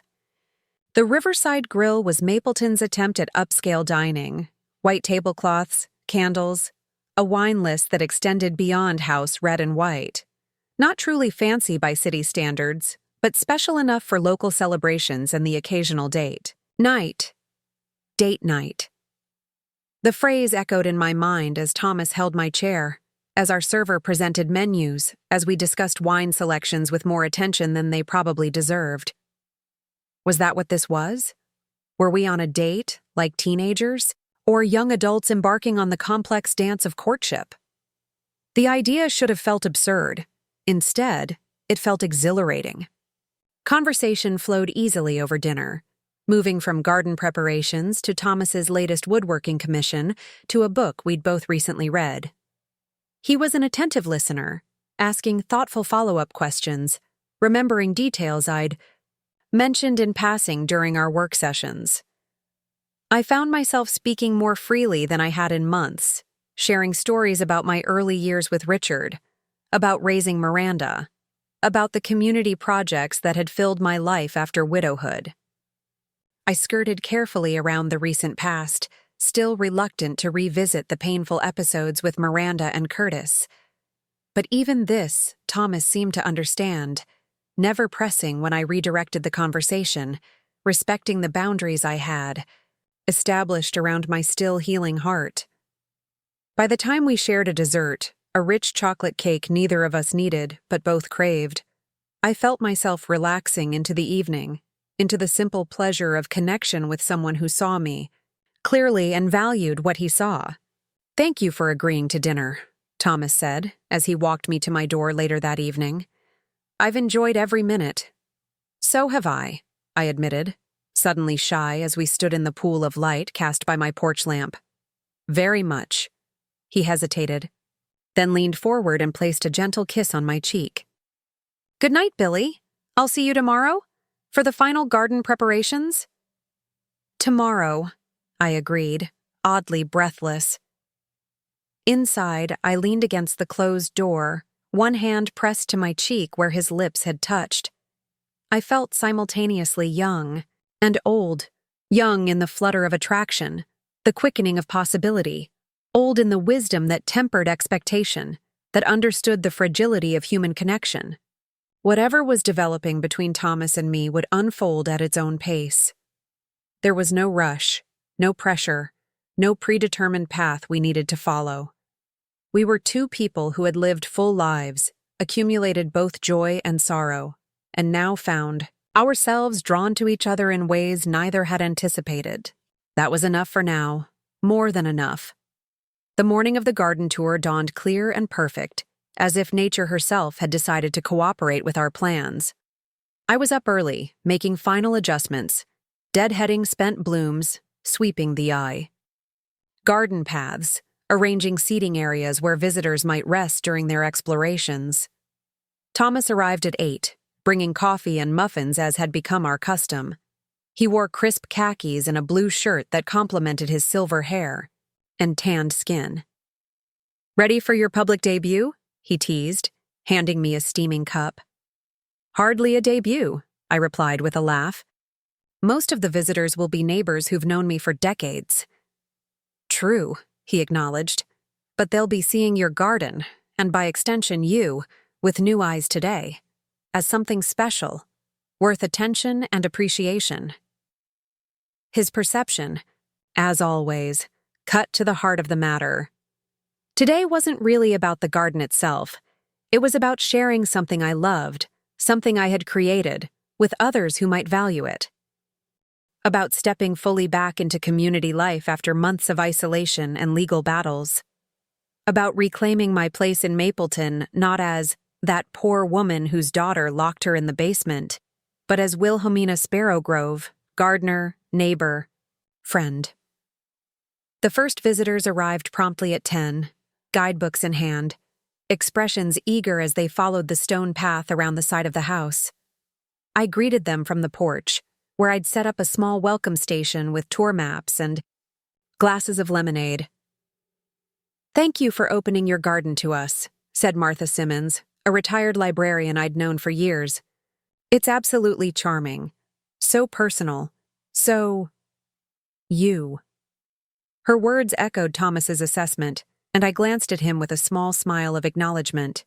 He stood a few feet away, ostensibly arranging lemonade glasses, but clearly pleased by the validation of his judgment. Throughout the morning, a steady stream of visitors moved through my garden, exclaiming over the climbing roses now adorning Thomas's trellises, admiring the shade garden with its hostas and ferns, lingering in the sunny perennial border where early summer blooms created a tapestry of color and texture. Eleanor arrived mid-morning, elegantly dressed despite the garden setting, her shrewd eyes taking in more than just horticultural details. "Well, well," she murmured, accepting a glass of lemonade. "Thomas Abernathy, is it? The woodworker from the senior center?" I felt a faint blush rise in my cheeks. "He's been helping me prepare for the tour, building trellises, repairing benches." "Mm-hmm," she replied, unconvinced by my casual tone. "And bringing you coffee, I see. How neighborly." "Stop it," I whispered, though without real annoyance. "He's just a friend." Eleanor raised a perfectly groomed eyebrow. "If you say so, dear. Though he hasn't taken his eyes off you since I arrived." Before I could respond, we were interrupted by the arrival of Harriet and Douglas, both full of praise for the garden and curiosity about the handsome gentleman serving lemonade. By early afternoon, my cheeks ached from smiling, and my voice had grown slightly hoarse from answering questions about plant varieties and garden design. But beneath the physical fatigue lay a profound satisfaction, a sense of having successfully navigated another milestone in my journey back to wholeness. As the last visitors departed, Thomas helped me gather empty glasses and tidy the welcome area. "Your garden was the hit of the tour," he informed me with evident pride. I overheard at least 3 people saying they were going to borrow ideas for their own yards. "Imitation is the sincerest form of flattery, I suppose," I replied, pleased despite my attempts at modesty. We worked companionably, restoring order to the porch and kitchen, falling into the easy rhythm we'd established over weeks of shared tasks. When everything was finally in its place, Thomas surprised me by taking both my hands in his. "Billie," he said, his voice uncharacteristically serious, "I have something to ask you." My heart performed an undignified little leap in my chest. "Yes?" "My daughter Jennifer is getting married in August, in Colorado where she lives. I'd be honored if you would consider accompanying me to the wedding, as my date." The invitation was both unexpected and deeply moving, not just for the suggestion of travel together, but for what it implied about how Thomas saw our relationship developing. Meeting his family, being introduced as someone significant in his life, taking a step that couldn't be dismissed as mere friendship or neighborly assistance. I'd need to think about it, I managed, overwhelmed by the implications. He nodded, his expression understanding. Of course. No rush. The wedding isn't until August 15th, so you have time to consider. After he left, I sank into my favorite chair, mind whirling with possibilities and apprehensions. Colorado. A family wedding. Hotel rooms and cocktail dresses, and making conversation with strangers who would inevitably be curious about the elderly woman accompanying Thomas. The prospect was simultaneously terrifying and exhilarating. A journey of many kinds: physical, emotional, relational. A declaration, both to ourselves and to others, that life continued to unfold in unexpected ways, even at our age, even after betrayal and loss had rewritten the stories we thought we knew. Outside my window, the garden glowed in late afternoon light, each plant, each carefully arranged vignette, a testament to patience and persistence, to the slow, steady work of creating beauty from bare ground, to the faith that seeds planted now would bloom in future seasons I might or might not live to see. I thought of the trellises Thomas had built, sturdy frameworks designed to support, climbing roses for years to come. The roses would eventually cover every inch of cedar, transforming the structures into living sculptures, blooming year after year with minimal intervention. Perhaps that was what Thomas and I were building as well, a framework that could support whatever grew between us, whether friendship or companionship or something more profound. Something that might continue to bloom and evolve long after the initial construction was complete. I would go to Colorado with him, I decided, would take this step into uncharted territory with the same courage that had carried me through the darkest days of the past year, would embrace this unexpected chapter in my story with open eyes and an open heart. Life, after all, was too precious to live in half measures, too brief to waste in fear of what might go wrong rather than hope for what might go beautifully, surprisingly right. As twilight settled over Mapleton, I moved through my house, turning on lights, transforming empty rooms into spaces of warmth and welcome. Tomorrow, I would call Thomas and accept his invitation, would call Eleanor and share my decision, enduring her good-natured teasing with grace, would begin thinking about what one wears to a Colorado wedding in August. Tonight, I would simply savor the quiet triumph of the day, of gardens shared and connections deepened, of a house reclaimed and a life reconstructed, beam by careful beam, room by intentional room. The deed to this place remained securely, unquestionably in my name, but the true ownership lay deeper than legal documents could express. In the eye, blood and bone and breath of a woman who had faced betrayal and emerged stronger, who had learned that the most valuable possessions were not houses or heirlooms, but courage and resilience, and the capacity to begin again. Wilhelmina Sparrowgrove, still standing, still blooming, still open to the infinite, astonishing possibilities of growth. The Colorado sky stretched impossibly blue above us as Thomas and I stepped out of the rental car. At 72, I had traveled more than many of my generation. Weekend trips to nearby cities, a Caribbean cruise with Richard to celebrate our 35th anniversary, even a guided tour of Europe after his passing. But I had never seen a sky quite like this, vast and clear, seeming to touch the mountain peaks with casual intimacy. "Beautiful, isn't it?" Thomas said, retrieving our luggage from the trunk. "Jennifer chose this venue specifically for the view." We had arrived at Mountain Crest Lodge the day before the wedding, following a surprisingly pleasant flight from Massachusetts. Thomas had insisted on first-class tickets. At our age, we've earned a little comfort, and I had accepted with only token protest. Now, standing in the thin mountain air, I felt a thrill of anticipation, not just for the wedding, but for this entire adventure. The lodge itself was a marvel of rustic elegance, all timber and stone, with floor-to-ceiling windows framing the spectacular mountain landscape. Inside, the staff greeted us with warm efficiency, escorting us to adjacent rooms decorated in a tasteful blend of Western tradition and modern luxury. Dinner is at 7 in the main dining room, Thomas reminded me as we parted to freshen up. Jennifer and Paul are eager to meet you. Though he spoke casually, I detected a hint of tension beneath his words. This meeting mattered to him. His daughter's approval mattered. I understood completely. Had our situations been reversed, I would have felt the same anxiety about introducing Thomas to Miranda. Miranda. Her name still brought a pang, still summoned the face of the little girl with skinned knees and gap-toothed smiles, before reality replaced it with the cold-eyed woman who had locked her mother in a basement. 6 months had passed with no contact between us.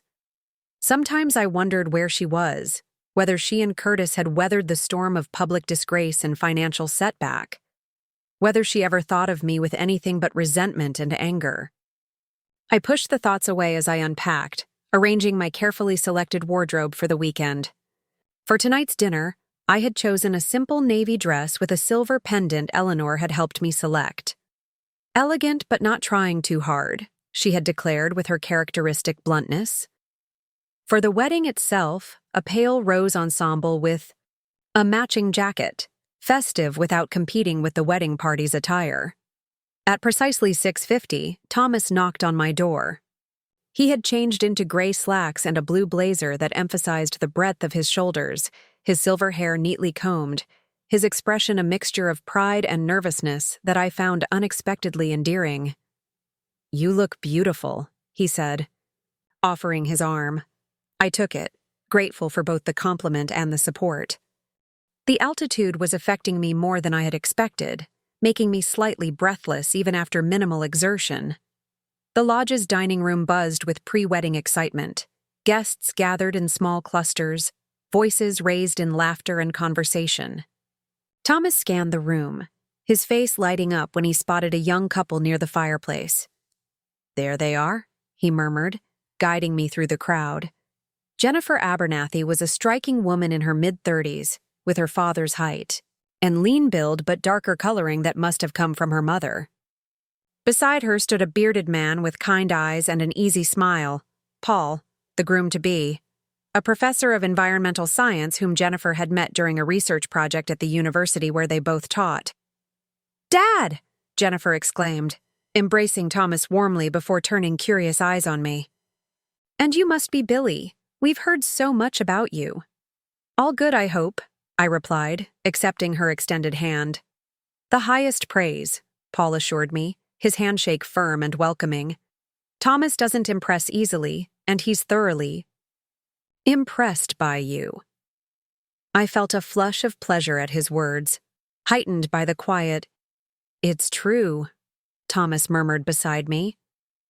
Dinner passed in a pleasant blur of conversation, about Jennifer and Paul's work, about the wedding preparations, about the hiking trails Thomas and I might explore during our stay. Jennifer possessed her father's gift for putting others at ease, drawing me into the discussion with genuine interest in my responses. By dessert, I found myself sharing stories about my garden, about Eleanor and Harriet, about the community projects that filled my days in Mapleton. "And what about your family, Billie?" Paul asked innocently, refilling my water glass. "Do you have children who'll be joining us tomorrow?" An awkward silence fell over the table. Thomas tensed beside me, clearly unsure how I would respond to this unintentional probe into painful territory. I took a deliberate sip of water, gathering my thoughts. "I have one daughter," I said finally. "Miranda. She won't be joining us." Something in my tone must have conveyed the weight behind those simple words, because Paul nodded without pressing further. Jennifer, however, met my eyes directly. "Dad mentioned there had been some difficulty," she said carefully. "I'm sorry." The compassion in her voice, free from judgment or awkward pity, touched me deeply. "Thank you," I replied simply. "These things happen, even in the best families. But tonight isn't about my past. It's about your future. Tell me more." "About your honeymoon plans." The conversation shifted smoothly back to happier topics, but I noticed Thomas watching me with a new expression. Admiration Yes, but something more. Something that looked remarkably like love. Later, as he walked me back to my room, he caught my hand in his. "You handled that beautifully," he said. "Most people would have been flummoxed or changed the subject entirely." I shrugged, though his praise warmed me. There's no point pretending Miranda doesn't exist. She's part of my story, even the painful chapters. "Jennifer likes you," he continued, stopping outside my door. "Very much. She told me so when you stepped away to the ladies' room." "I like her too," I replied truthfully. "She has your integrity, your kindness." He smiled, pleased by the comparison. "I'd like to think she got the best of both Elaine and me. The strength, certainly. The academic brilliance is all her mother's." We stood in comfortable silence for a moment, neither quite ready to say goodnight. Then Thomas leaned forward and kissed me, not on the cheek this time, but gently on the lips. A question as much as a declaration. I answered by returning the kiss, my hand rising to rest against his chest, feeling the steady beat of his heart beneath my palm. When we parted, his eyes held mine, bright with emotion. "Sleep well, Billie," he said softly. "I'll see you in the morning." Inside my room, I stood before the mirror, studying my reflection with bemused wonder. The woman who gazed back at me looked somehow younger than she had months ago, not in the smoothness of her skin or the color of her hair, but in the brightness of her eyes, the slight flush on her cheeks, the unmistakable curve of her smile. Was this what happiness looked like? This warm, bubbling sensation in my chest? This sense of anticipation for tomorrow and the days beyond? If so, I had almost forgotten its face. The wedding day dawned clear and perfect, the mountain air crisp with early autumn's promise. I dressed with particular care, arranging my silver hair in soft waves around my face, applying just enough makeup to enhance without appearing overdone. When Thomas knocked on my door, his appreciative gaze confirmed I had struck the right balance. "You'll outshine the bride," he teased, offering a small corsage of delicate mountain flowers. "Hardly," I replied, touched by his thoughtfulness. "But thank you." The ceremony took place on a stone terrace overlooking the valley. Wildflowers, nodding in the gentle breeze, white chairs arranged in neat rows facing a simple arch adorned with local greenery and blossoms. Thomas, as father of the bride, had specific responsibilities, leaving me to find my seat among other guests. I didn't mind. It gave me time to observe, to absorb the beauty of this celebration in this spectacular setting. Jennifer was radiant. As she walked down the aisle on her father's arm, her gown simple and elegant against the dramatic landscape. Thomas's face shone with pride and joy, his eyes suspiciously bright as he placed his daughter's hand in Paul's. The vows were personally written, heartfelt without being sentimental, promising partnership and growth rather than fairy tale perfection. I found myself unexpectedly moved, tears threatening despite my usual composure.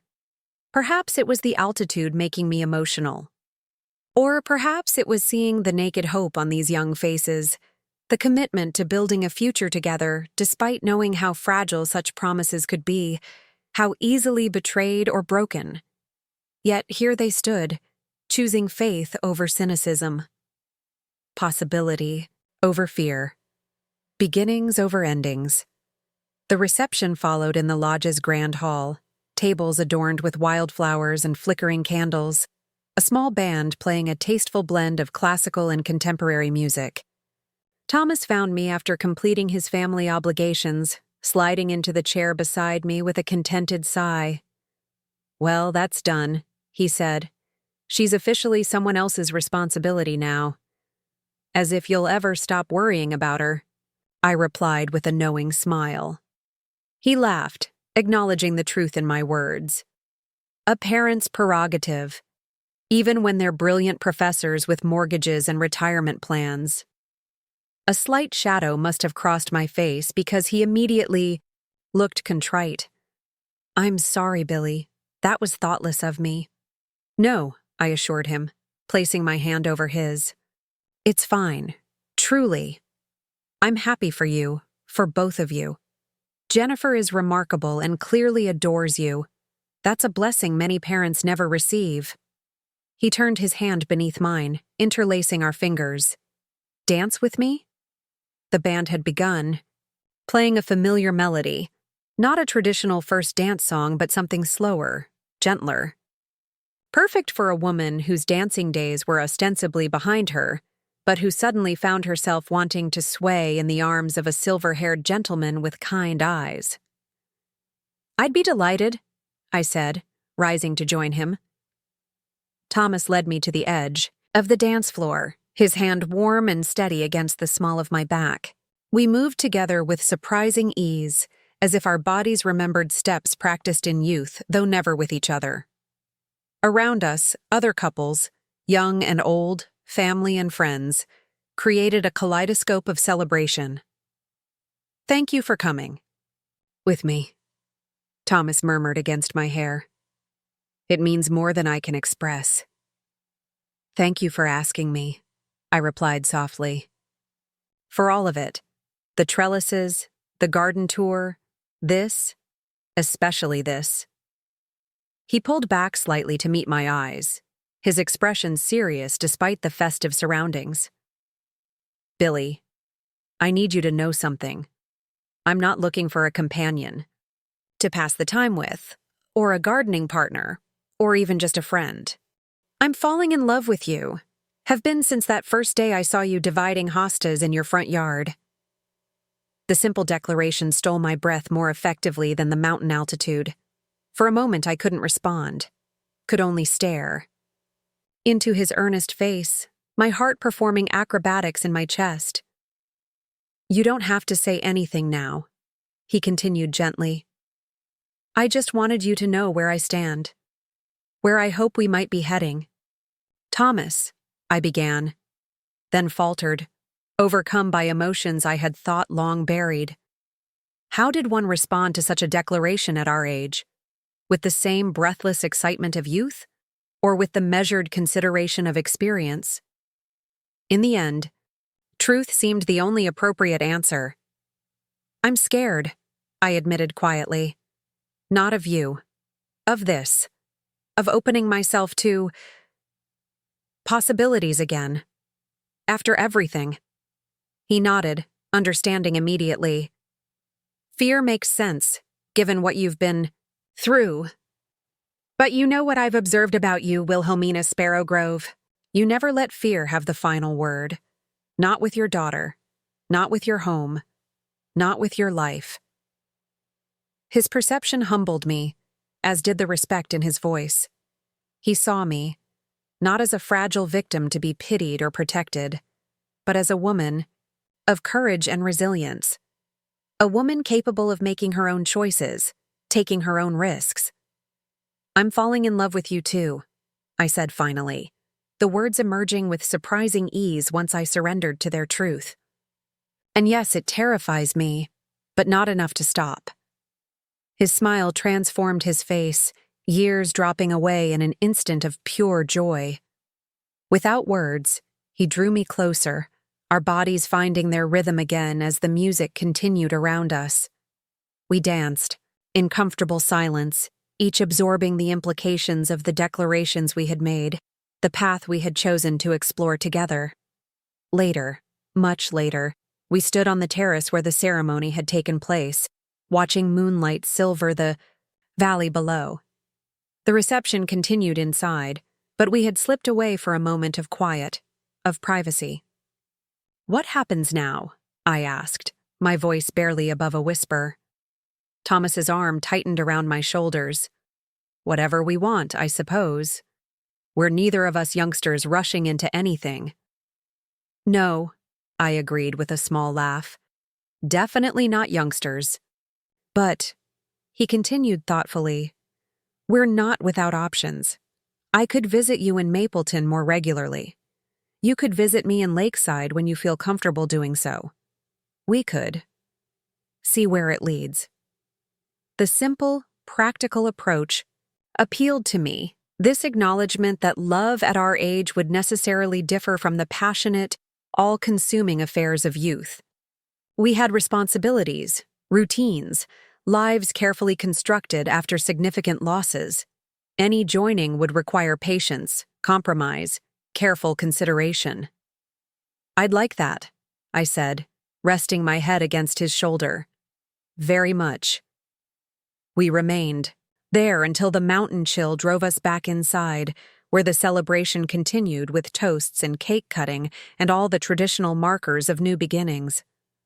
Throughout the evening, I caught Jennifer watching us with quiet approval, her smile suggesting she found joy in her father's evident happiness.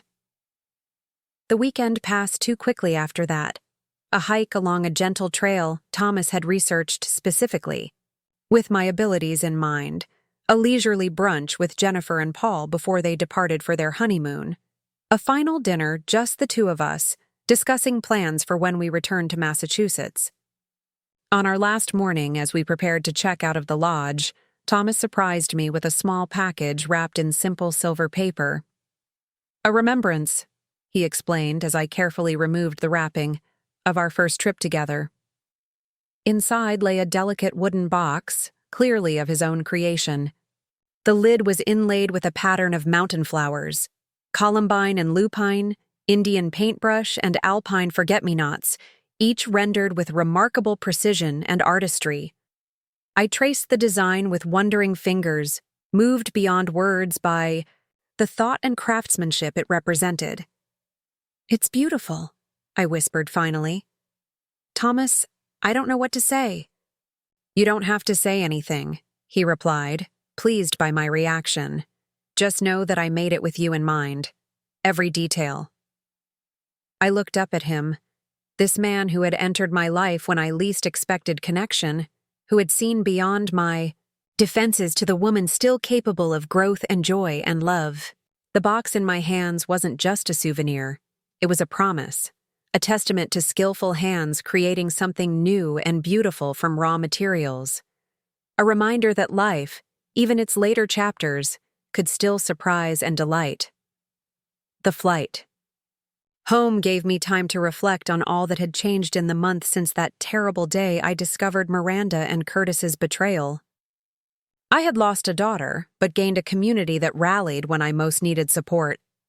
Had confronted my deepest fears and emerged stronger, more certain of my own resilience. Had renovated not just my home, but my understanding of family, of who deserved that sacred designation and who did not. And now, incredibly, I had found Thomas. Or perhaps more accurately, we had found each other. Two souls who had weathered their own storms and emerged with wisdom enough to recognize a safe harbor when it appeared. As the plane began its descent into Boston, Thomas reached for my hand, his touch now familiar and comforting. "Welcome back to reality," he said with a wry smile. But reality, I was discovering, was not the gray, limited existence I had once feared it might be. Not a basement existence of shadows and confinement.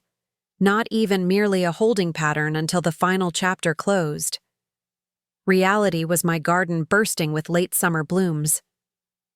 Eleanor waiting to hear every detail of our Colorado adventure.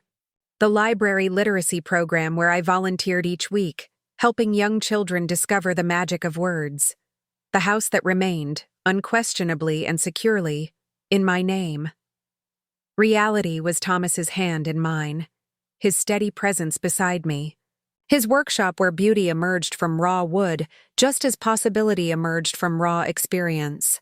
Reality, in short, was life, messy and unpredictable, painful at times, but also capable of moments so sweet they stole my breath. Not a fairy tale, not a tragedy, simply a story still unfolding, page by unexpected page.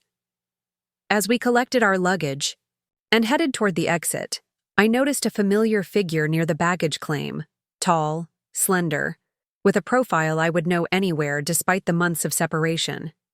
Miranda stood scanning the crowd, clearly waiting for someone. She hadn't seen us yet. her attention focused on the arrivals board above her head.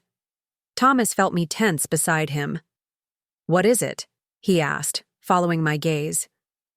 "Billie, is that—" "Miranda," I confirmed, my voice strangely calm despite the sudden racing of my heart. "My daughter." He frowned, protective instinct evident in his posture. "Do you want to avoid her? We could go out the other exit." I considered the suggestion, tempted by its simplicity. Avoidance was certainly easier than confrontation, especially here in a public place, especially with Thomas witnessing whatever might unfold. But avoidance was also the coward's path. And I had not come this far, survived this much, only to hide from the daughter who had once been the center of my world. "No," I decided. "I want to see her, just briefly." Thomas nodded, understanding without requiring explanation. "I'll wait right here. Take your time." I approached Miranda slowly, giving myself time to observe her unnoticed. She looked tired, I thought, thinner than she had been, with new lines around her mouth. Her clothing was simpler than the designer labels she had once favored. Her hair, pulled back in a practical style, rather than the elaborate arrangements Curtis had encouraged. When she finally saw me, her face registered shock, then something more complex. Embarrassment, perhaps, or regret. She remained frozen in place as I drew nearer, her expression guarded but not hostile. "Hello, Miranda," I said when I reached her, my voice steadier than I had expected. "Mom," she replied softly. "I didn't expect to see you here." "I've been in Colorado," I explained. "A friend's daughter got married." Her eyes flickered past me to where Thomas waited, patient and alert. "I see. That's nice." An awkward silence fell between us, heavy with unspoken words and painful memories. I studied my daughter's face, the face I had once known better than my own, and found it somehow changed. Humbled, perhaps, or simply more human than the cold mask she had worn during our last encounters. "Are you well?" I asked finally, the question emerging from some deep maternal instinct that persisted despite everything. She hesitated, then nodded. "Getting there. Curtis and we're not together anymore. After everything that happened. The news didn't surprise me as much as it might have once. Some partnerships could weather public disgrace and financial setback. Others, built on shakier foundations, crumbled under such pressure. "I'm sorry," I said, meaning it despite everything. No one who had ever loved wanted to see that love end in disillusionment and pain, not even when the person had caused tremendous suffering. Miranda shrugged, the gesture painfully reminiscent of her teenage self. "It was for the best. I've moved back to the city, started over with a job in event planning. Nothing fancy, but it pays the bills." I nodded, not quite ready to offer approval but acknowledging her efforts toward rebuilding. "And you're here to meet someone?" "My friend Sophia. She's flying in from Chicago." Miranda glanced at her watch, then back at me. "Look, Mom, I know this isn't the time or place, but I want you to know. I think about you, about what happened. I'm seeing a therapist now, trying to understand how I became someone who could—" She trailed off, unable or unwilling to name the actions that had torn our relationship apart. But the acknowledgement, however incomplete, was more than I had expected, more than I had dared hope for during the dark days of our estrangement. "That's good, Miranda," I said quietly. "Understanding is the first step toward change." She nodded, eyes suddenly bright with unshed tears. "I don't expect forgiveness, or even another chance, but I wanted you to know that I'm sorry. Truly sorry." The words hung between us, fragile as spider silk but stronger than they appeared. Not a full accounting, not a complete apology, but perhaps the beginning of one. "Thank you for saying that," I replied, my own eyes stinging despite my resolve to remain composed. It matters. Miranda glanced past me again, this time with genuine curiosity rather than discomfort. He seems nice. Your friend? He is, I confirmed, a small smile lifting the corners of my mouth. Very nice. His name is Thomas. She hesitated, then offered a tentative smile in return. I'm glad that you're not alone. The announcement system crackled to life, announcing the arrival of a flight from Chicago. Miranda startled slightly, then gathered her composure. That's Sophia's flight. I should go. I nodded, understanding this brief, unexpected encounter had reached its natural conclusion. Take care of yourself, Miranda. She started to turn away, then paused, looking back at me with an expression I couldn't quite read. You too, Mom. You look happy. Before I could respond, she was gone, moving briskly toward the arrival gate, her slender figure soon lost in the crowd of travelers and greeters. I remained where I stood for a moment, absorbing what had just occurred. Not reconciliation. We were far from that, might never reach it completely. But perhaps the first tentative step toward something new. Something that acknowledged the past without being defined by it. Something that left room for growth, for healing, for the slow rebuilding of trust. When I returned to Thomas, his expression was a question he was too respectful to voice aloud. She's doing better, I said simply, without Curtis, starting over. He nodded, accepting my summary without pressing for details I wasn't ready to share. And you? How are you feeling? I considered the question as we made our way through the bustling terminal toward the exit. How did I feel after this unexpected encounter with the daughter who had betrayed me so profoundly? Shaken, certainly. Wistful for what might have been, but also, surprisingly, at peace. I'm okay, I said finally. Really okay. Ready to go home. Thomas smiled, understanding the layers beneath those simple words.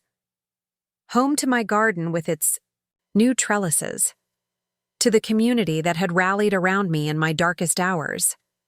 To the life I had reclaimed and reimagined, piece by careful piece. Home to the house that remained, firmly and legally, in my name. Not as a symbol of victory over those who had tried to take it, but as a testament to resilience.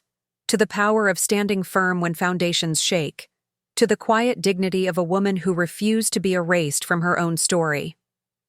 Then let's go home, Thomas said, taking my hand as we stepped into the bright September afternoon, the future unfolding before us like a road we had chosen to travel together, one step at a time. Up next, you've got 2 more standout stories. Right on your screen. If this one hit the mark, you won't want to pass these up. Just click and check them out.